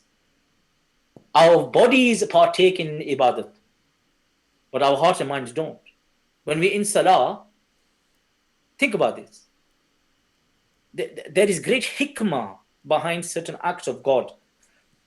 By not giving us the ijazah to go to the masajid, imposed, but ultimately we believe if Allah doesn't want it, it will never happen. True, isn't it? That's our aqidah. Allahu qadiru kulli shay. Allah is the one who has control over everything. Now, if we believe in that, then the closing down of masajid should not remove the lazzah, the taste that we have in salah. True, isn't it? Isn't that true? But that tells us maybe the person who was going to masjid was not really getting the lazzah of salah. He or she were just fulfilling the external activity itself. This is something to reflect over. And let me share something with you on the basis of khalwa, this tradition of khalwat, tradition of seclusion and isolation within our tradition. You mentioned very clearly Prophet sallallahu alaihi wasallam in Ghar Hira, and of course the first revelation, and how he did this and the contemplation that he would do is not documented in what type of activities he partook in. But we do know that he was looking for something. He was desiring something, and he was desiring the haqq. That's what he wanted. That's what seclusion should do to you and I. Man ana. Who am I? Limaza ana huna. Why am I here? Maza maqsood al-hayati. What is the purpose of my life? Right? These are crucial philosophical questions, what need answers. And let me tell you something. From a spiritualist position, you mentioned about the Sufiya al-Kiram. Hazrat Bahauddin Naqshband rahmullah ta'ala, right? Great spiritualist, mutasawwif of his time, and one of the great leaders of the Sufi traditions and Sufi chains, alhamdulillah. He said something very crucial. There's something called khalwat jalwat mein. Yani you have seclusion in a crowded situation. So you are standing amongst hundreds of people, thousands of people, but your heart is connected to Allah subhanahu wa ta'ala. This is khalwa. This is true status of connection with Allah subhanahu wa ta'ala. Now, today, I'm amongst 1,000 people. That person who stands amongst thousands of people, hundreds and millions of people, but his heart is with Allah subhanahu wa ta'ala. And then you have a person who's alone, but his heart is not connected with Allah subhanahu wa ta'ala. Whose status is greater? Of course, the one who is amongst 1,000, but his heart is... What does this mean? This means that whatever he does, it does the sake of Allah. That's what this means. He still has a wife. He does fulfill the rights of his children. He still cares for his neighbors. He still honors those that honor him. He still fulfills the requirements of those people that he is, bound to because of his responsibility and his work. He does all of that. He cares for the animals. He cares for the environment. He cares for, what the trees and the plants of this world, because he's the agent of God on earth, Khalifatullah. He does all of that. But then, who does he do it for? The Rada of Allah. That is true khalwa. That is true khalwa. That is true, genuine seclusion with Allah subhanahu wa ta'ala. All the physical, I touch on this because this is the level of spirituality. We forget this. And what's a verse just come to me in the sense of, I think everybody is in a state of khalwa, whether they like it or not. Every single person is in a state of is in a state of khalwa. The khalwa is like almost like a an enclosed circle, and if a person either is going to be khalwa with Ar-Rahman, or he's going to be is in khalwa with the shaitan. No. Let me just hold you right there. In tariqat, in spirituality, this is exactly the differentiation between seclusion. They genuinely talk about this from a perspective of two types of khalwa: external exclusion and internal exclusion. External exclusion is physical exclusion, right? Now, but if you've physically excluded from people, question is, have you internally? What internally means that you've excluded yourself from the love of this world, love of the status, the position, the name, the honor, the family, the whatever it is. Have you disconnected yourself from that? You're physically doing it. This is the spiritual state. But the whole idea of doing the physical is this, that it impacts your internal. It impacts your inner state. जो तन पर है वही मन में है. What is on the external impacts you internally. And when it doesn't, this is where what your point comes in. When it doesn't, then you are vulnerable to walk down a path which is of shayateen, because they will find you are secluded. You will get waswasas. You will get different type of voices and temptations and etc. from the shaitan. What are you doing? Why are you doing this ibadat? Why are you doing this zikr fikr? You should be out there chilling, relaxing with people. What are you doing? But what's amazing is a person now, because of the tools that we have, he can be in khalwa with, like, in the sense of he's going to be in a solitude, but his solitude is with the devil. Like in the sense, it's with shaitan. Without Allah Ta'ala says in the Quran, وَإِذَا لَقُوا الَّذِينَ آمَنُوا قَالُوا آمَنَّا وَإِذَا خَلَوْا إِلَى شَيَاطِينِهِمْ الشياطين صح. قَالُوا إِنَّا مَعَكُمْ إِنَّمَا نَحْنُ مُسْتَهْزِئُونَ. That when they said to the believers, "Really, we're with you, yeah, we're with you," like, you know, people can talk the talk nowadays. A lot of keyboard warriors going out there, social media, this and that, making themselves all this positive. You know what I was just finding amazing in this day and age, Mullah Sahab? It's just all this positivity. Yeah, like, well, you know, sometimes it makes me question it. Really? Like, really? Are people really in this state? Like, you know, you go on your your Facebook wall and you go these statuses. Oh, one day at a time. Oh, every step counts. Oh, you know, and you hear all this like kind of, you know, motivational posters, speeches, and you know, you see people taking a selfie, bang. My problems don't define me. I define my problems. Bang, you like that. So, you know, something like that. And it's like, really, are people really, really living what they're saying?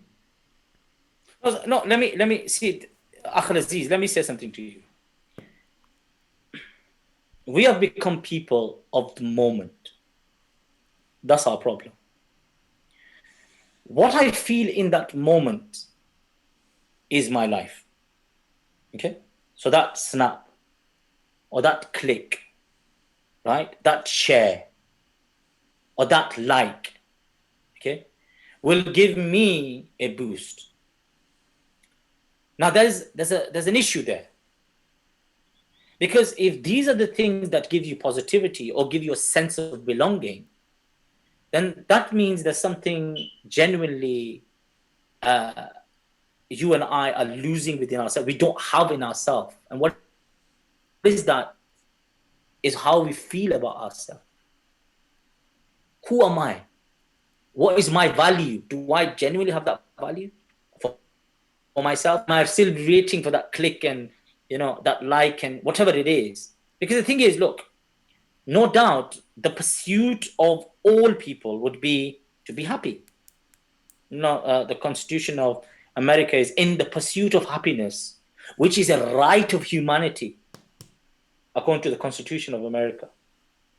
Now, the crucial is in the pursuit of happiness. This is important. So when you say pursuit, that means you would use a certain process to gain happiness. So the process is important. Now, if the process is click and like and etc., then your happiness that you get at the end of it is going to be of the same capacity. But suddenly, because this is you have to understand is that, that as human beings, we desire this. There's nothing wrong with desire a sense of belonging, a sense of happiness, a sense of comfortability, sense of well-being. We all desire this. Okay? The Quran says, ala bi zikrillahi tatma'innul qulub. Itminan of qalb. That it comes with the zikr of Allah subhanahu wa ta'ala. Allah subhanahu wa ta'ala is also giving, if you want itminan, remember me. So what's itminan? You want to just elaborate what's itminan? Itminan is self-being. It is the comfortability that you have in your heart. It is the sukoon of your heart. It is, the restlessness that you hold in your heart. I don't have this. I don't have that. I am not valuable. I'm not good for myself. I'm not good to nobody. I'm a loser. I'm this and I'm that. What does Allah subhanahu wa ta'ala say? No. Understand that you are my creature. Understand I made you. You are ahsan taqweem. You are being made in the best form of humankind. But look at this. If you don't remember him, if you don't get to know him, you will never know what he says about you. This is the psychology behind it. These verses of the Quran, this is the psychology behind it. Allah subhanahu wa ta'ala is saying to you, if you want that long-term happiness, which is your right, which is my right, and it is even the rights of all those people who are on Facebook, on YouTube, it is their right. That's what they are in the pursuit of. On a personal level, I don't see what they want to achieve to be wrong. That's not wrong. Every human being desires that. That's fine. My only issue is my brother, my sister, my elder, my youngster. If you want to get a long-term sense of happiness, then don't only be waiting for that like or whatever it is that your desire of a clip that you've made, or a photo that you have shared, or a statement that you have made, don't wait for that, because or a that podcast that's buzz, done. or podcast you have done, because the buzz you're going to get out of that is only going to be that much.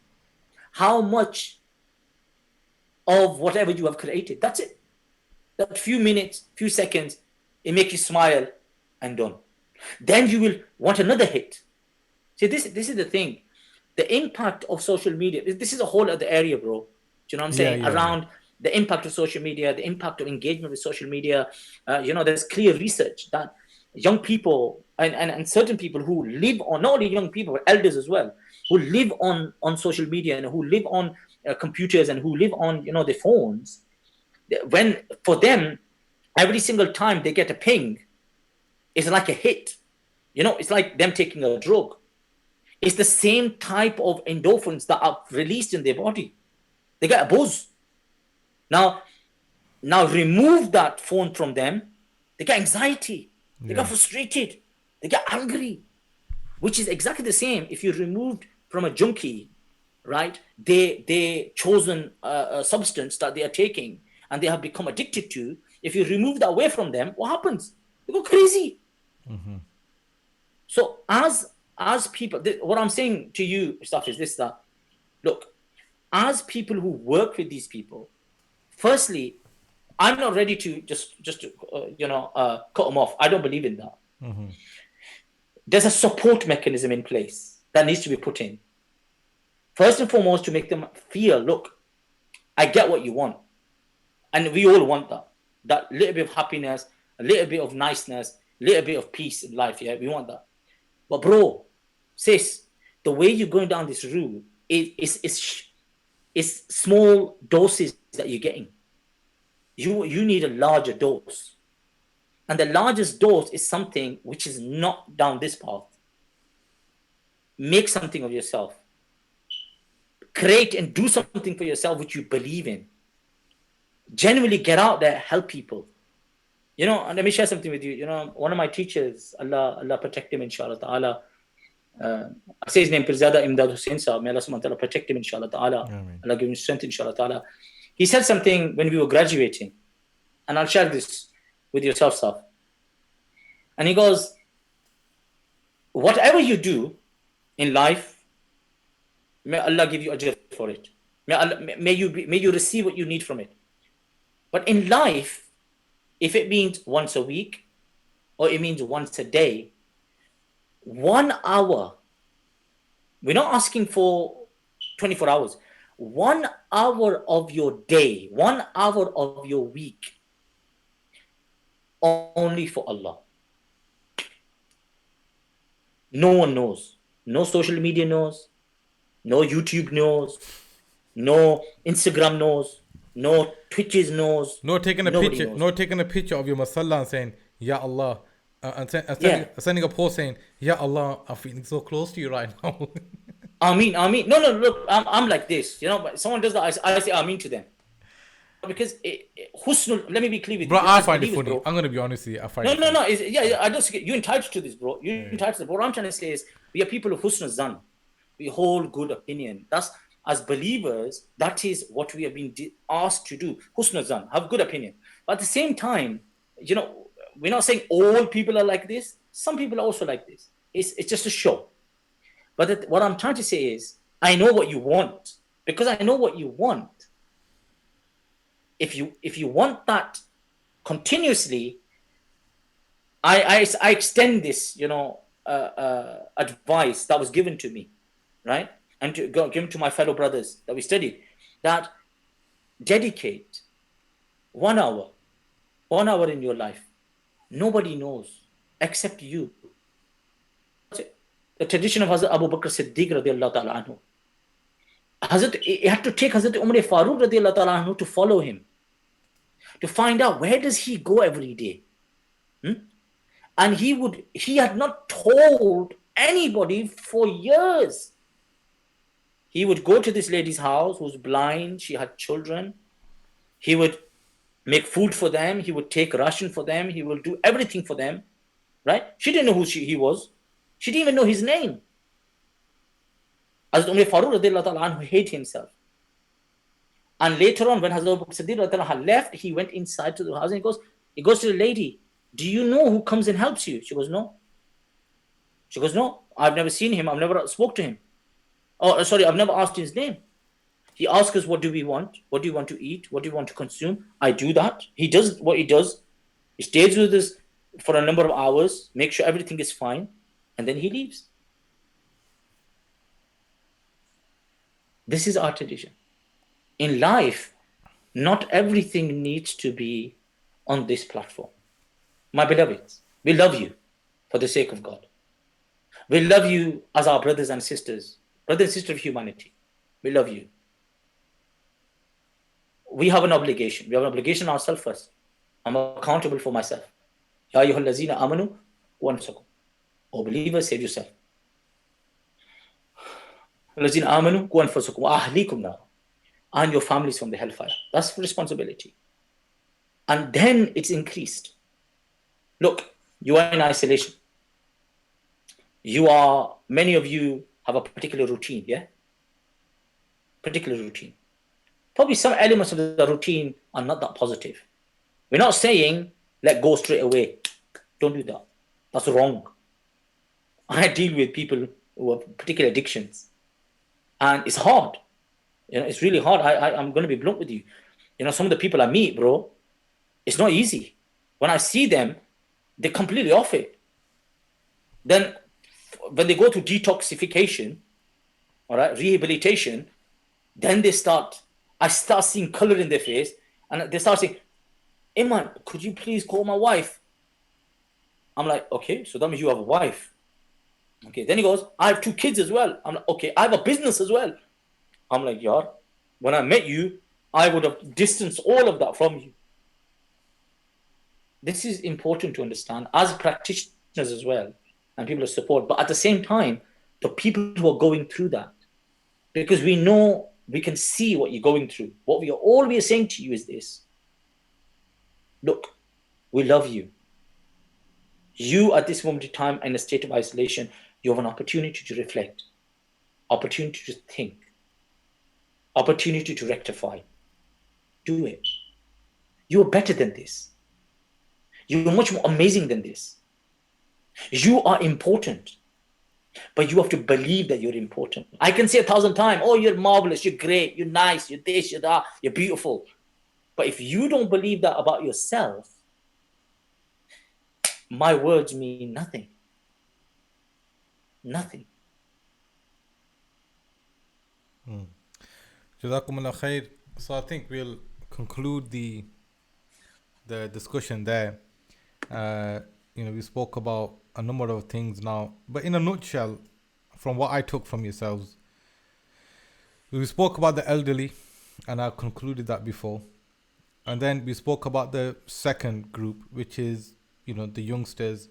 I don't think we really touched on like pre-18, but I think we spoke more about like 17 plus was probably, I would say, that is quite relative to, in the sense of, and it's very difficult sometimes, I understand, for an 18-year-old, 19-year-old to think, I need to ask for forgiveness.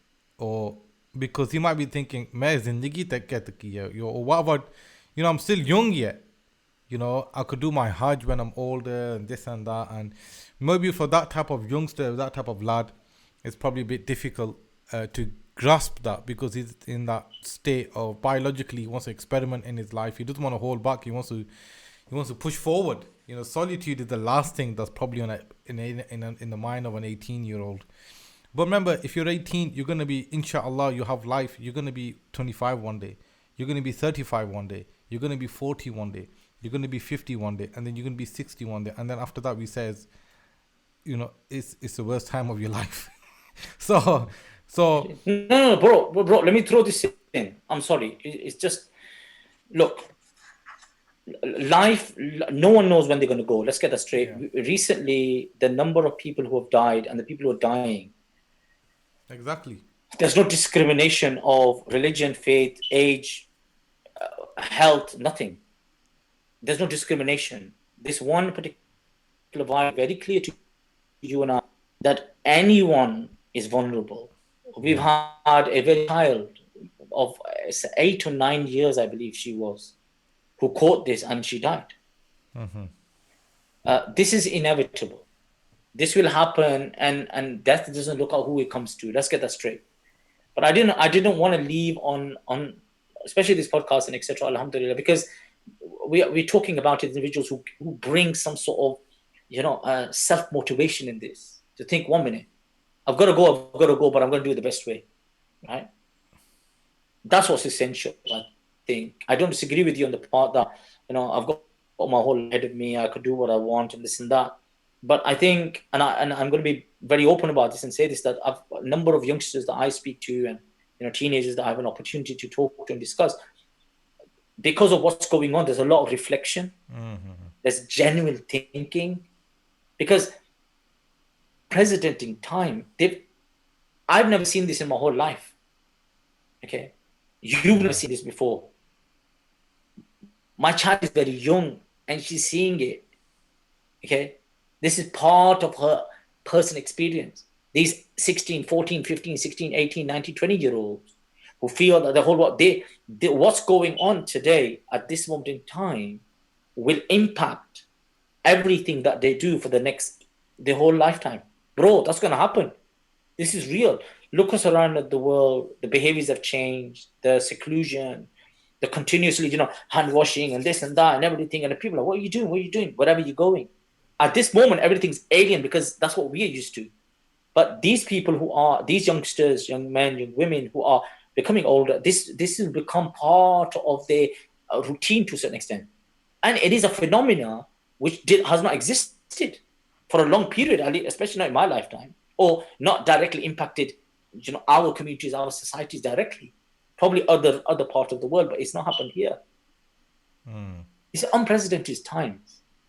I think for me, doesn't matter what age you are at this moment, what your background is, what your experience is, what your faith or no faith is. What I've seen is this much, is that you genuinely reflective. But only issue is, okay, I'm being reflective. Once I become reflective, where do I go? What do I do? How do I quench my thirst? Now I've realized I've got this thirst. That's our ongoing discovery.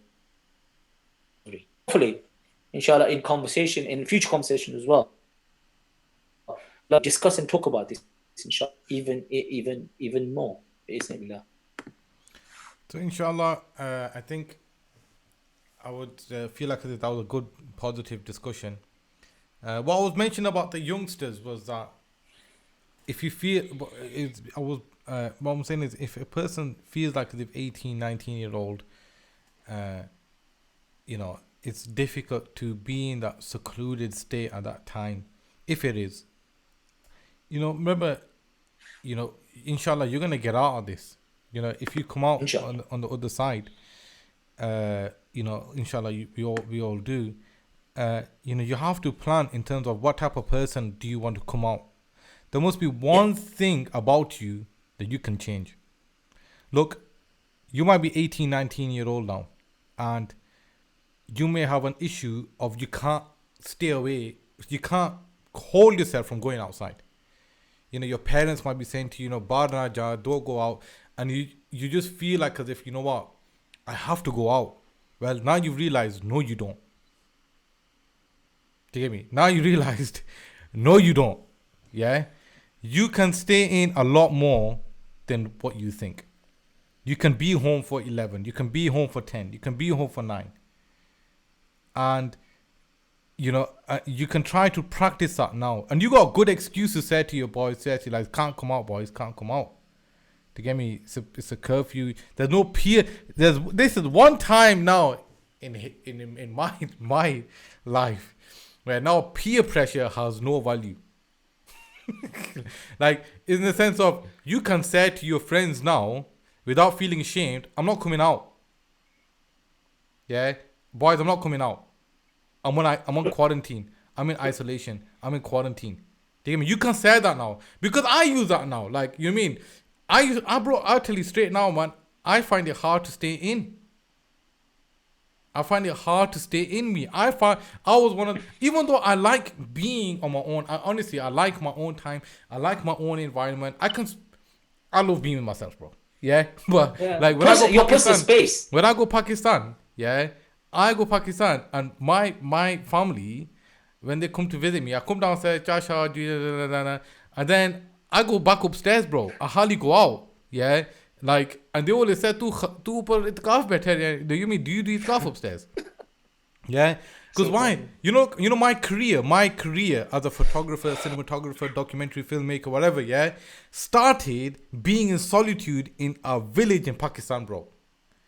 Yeah. This is years ago. I was in Pakistan, yeah, and I had my first camera, yeah, and I was in the village and I sat a course online, paid for the course online, and I went through every nook and cranny of that camera, bro. I went out, I was taking pictures of sheep, I was taking pictures of goats, I was taking pictures of my house, I was taking pictures of little, and it was a crappy camera. It wasn't all that. It was just a basic novice camera, but I mastered that camera, yeah. And I used to go upstairs, review my pictures, edit them, learn that whatever, and develop and come out again. And people think, what is he doing? What's it? What's he doing? Do you get me? And from there, all the people that criticized me then, or what you doing in your room. Now, alhamdulillah, I'm running my life because of that same time I spent. That time where people couldn't see the benefits of what I was. Do you get me? And I'm using myself as an example, as in I could only speak for myself. Do you get me? So obviously, and it's just something regarding my career that it came out of having time to myself. Yes. Do you get me? And from there, how many of the, we've done great projects. I've had great journeys. I've had time to spend. I've had the opportunity to do great projects. Work with Conor McGregor and his coach and John Kavanagh. I've done great things.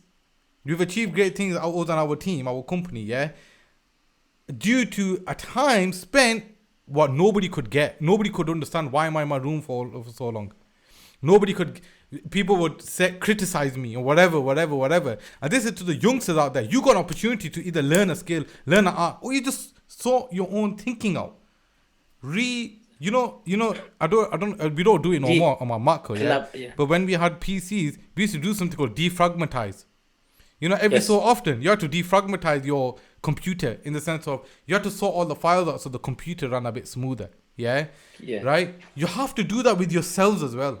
Just like a car needs servicing, your bike needs servicing, your body needs servicing. Mentally, you need servicing as well.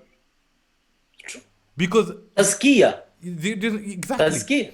So for the youngsters at that age, you got time now. Grab a book. If you've never read a book in your life, start doing it now. If you've never started an online course in your life, I'm talking about a book. Just hold that thought for a second. I want to give you a book.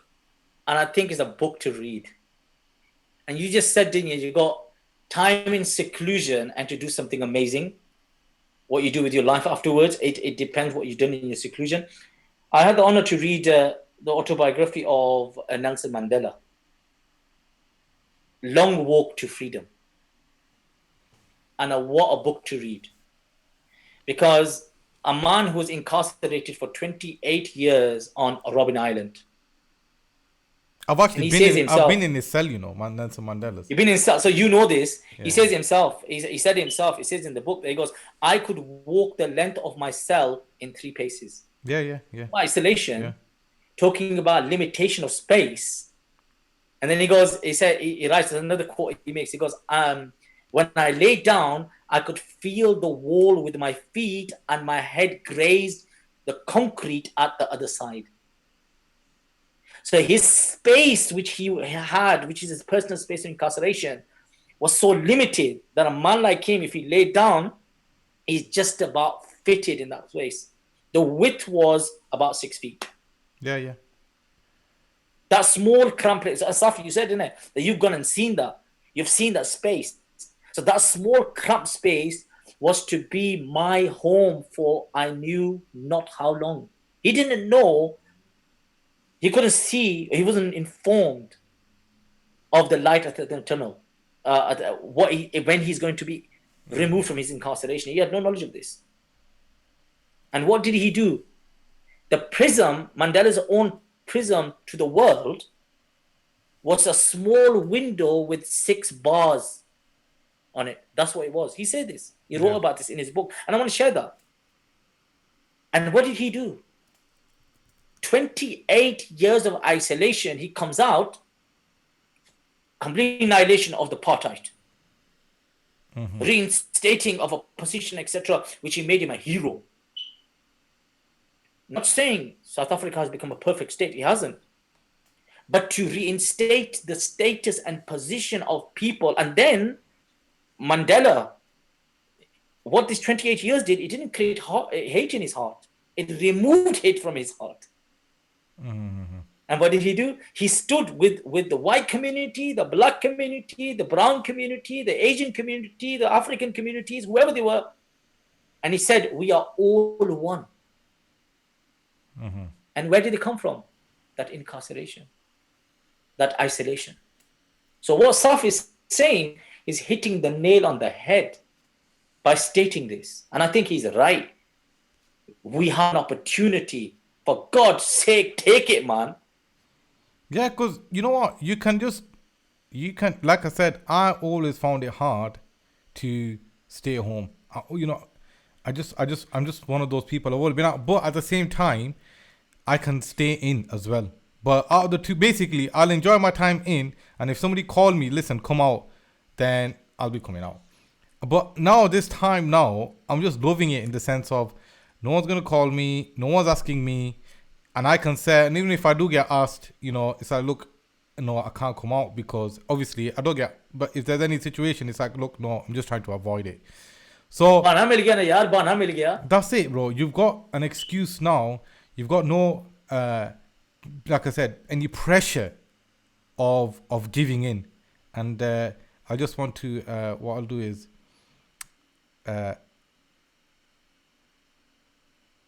so you got no pressure in the sense of giving in. So I just think, it's an immense opportunity. Every trial, every, problem in life is an opportunity. And, we need to see that and try to, what I'm trying to bring forward is my picture from in the cell. What you spoke about. Yes. What you said that the window that he had was what? Was a tiny window with 6 bars in it. And Allahu Akbar. We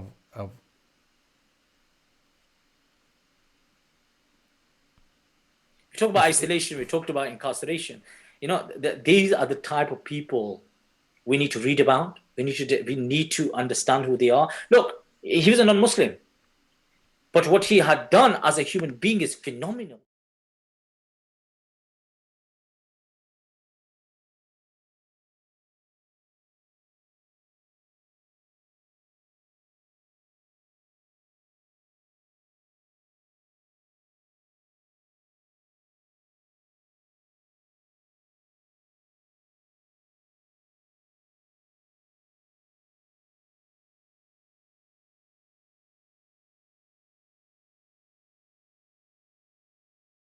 Saying is, like you said, I just want to share the picture, man. That's all. Yeah, so that's cool. Inshallah, Jazakumullah khair, Maulana Sahib. It was a great, honor to have you on board with us today, and obviously you're gonna be with us whenever you can, inshallah. And you give us a lot of insight. You give the psychological insight of this, the religious insight of this, of being in solitude, how, a solution for elderly, the, middle age, young age. What would you say, just to finish it off, in the sense of what would be the next step forward? What would the next call of action, you could say, for somebody, to develop themselves tomorrow, in solitude? What would you say? What can you recommend in that sense? I think the first thing is, I always encourage people to partake in something that they like doing. This is what's important. If you like doing something, incorporate that within your timetable structure, because what it will be, you will work towards that liking. Now, may that be an exercise, may that be a certain cuisine that you like, maybe an activity that you like, maybe a program that you like, whatever it is, something fun, something that you like, something that's attractive to you, which you have put throughout the day, which you work towards. That's very important. Because we're talking about isolation, that you have to, within your isolated state, you have to create some sort of positivity, fun. Now, fun is a very crucial word here. In a very bleak situation, you find light. That's what we're doing here.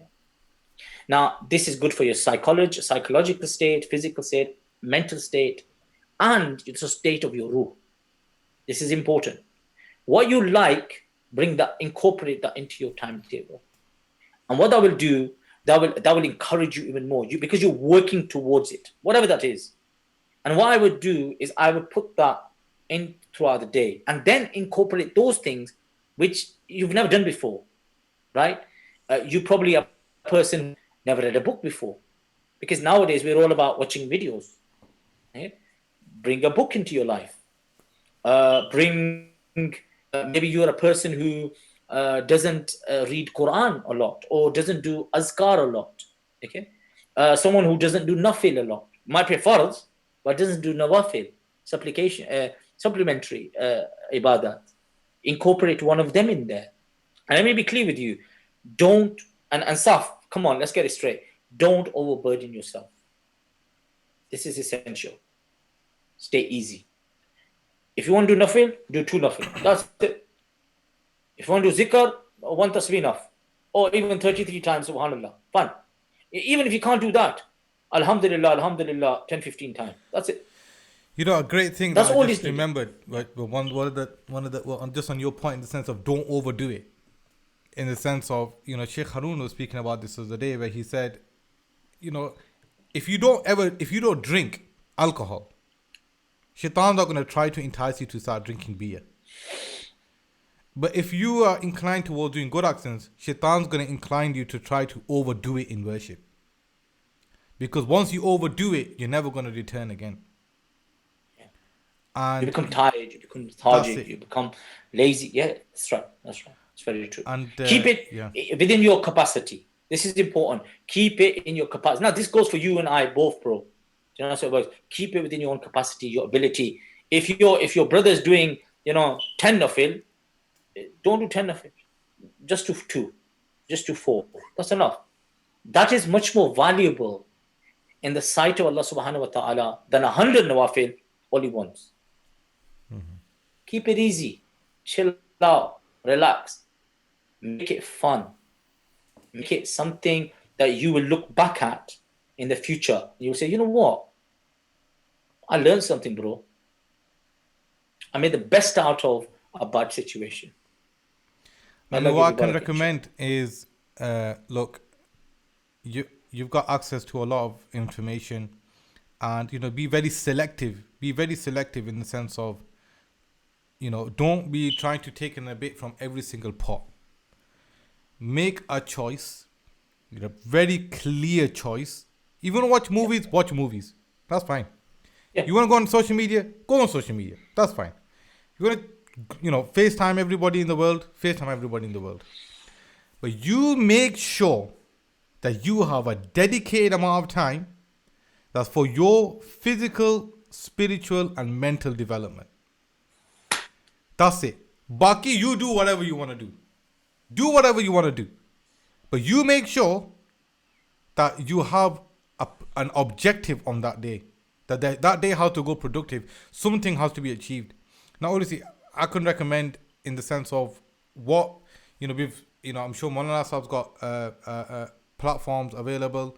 What I can recommend is we've got the Bite-Size Madrasa platform available for you to learn your essentials of religion, learn your tajweed, learn how to pray, learn how to do wudu, learn explanation of the Quran. So bitesizemadrasa.com.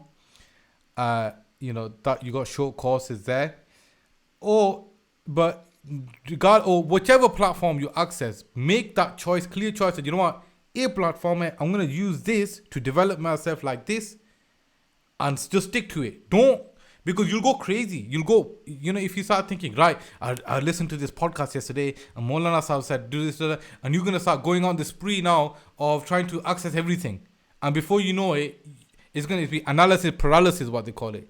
You're gonna be analyzing so much, you're gonna be doing, you'll do nothing. So the thing is, just pick one thing. Just pick one thing of those three areas. Physically, okay, a little bit of exercise. Remember, physically also means some type of obedience. You can be obedient to Allah subhanahu wa ta'ala. Physically, in the sense of reading prayer, reading Quran. These are all physical actions. And then mentally, rationally, educate yourself.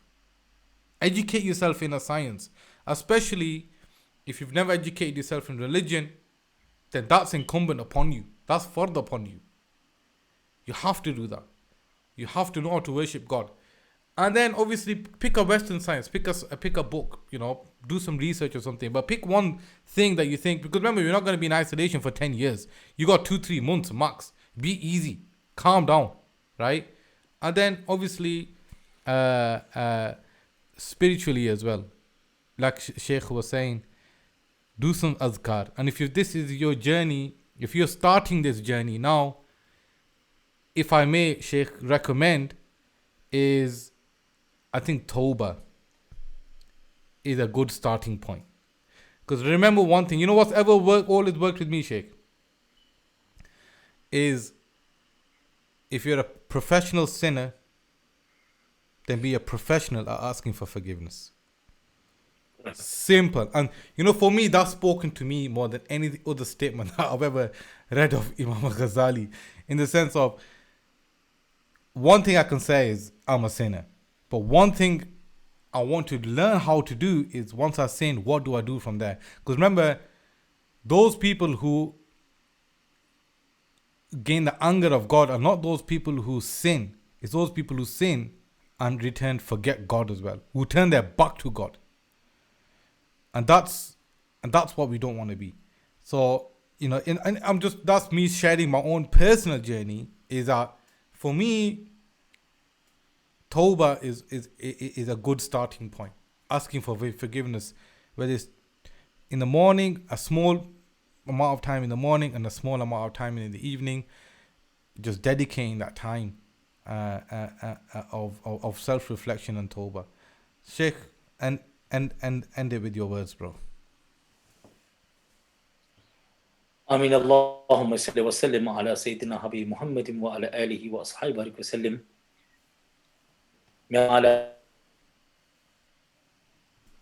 There's my sin.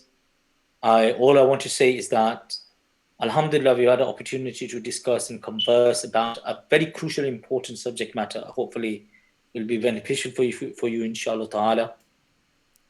Everybody who's listening at this moment in time, please share this. We are trying to, inshallah, share as much as we can, bi'iznillahi ta'ala, as best as we can. We will share the timetable, we'll share the correct broadcasting timetable with yourselves as well, inshallah. And most importantly, we have the month of Ramadan coming soon. And majority of us, of course, will still be incarcerated, or I keep using that word because I'm so used to mentioning that, in isolation. I hope, bi'isnillah, that we can take the benefit of Ramadan in very difficult times, inshallah. So I request that we will finish on these particular words, that Allah subhanahu wa ta'ala, you are testing us. But Ya Allah, give us tawfiq that we get through this test in the best possible way, inshallah. Assalamu alaikum wa rahmatullahi wa barakatuh.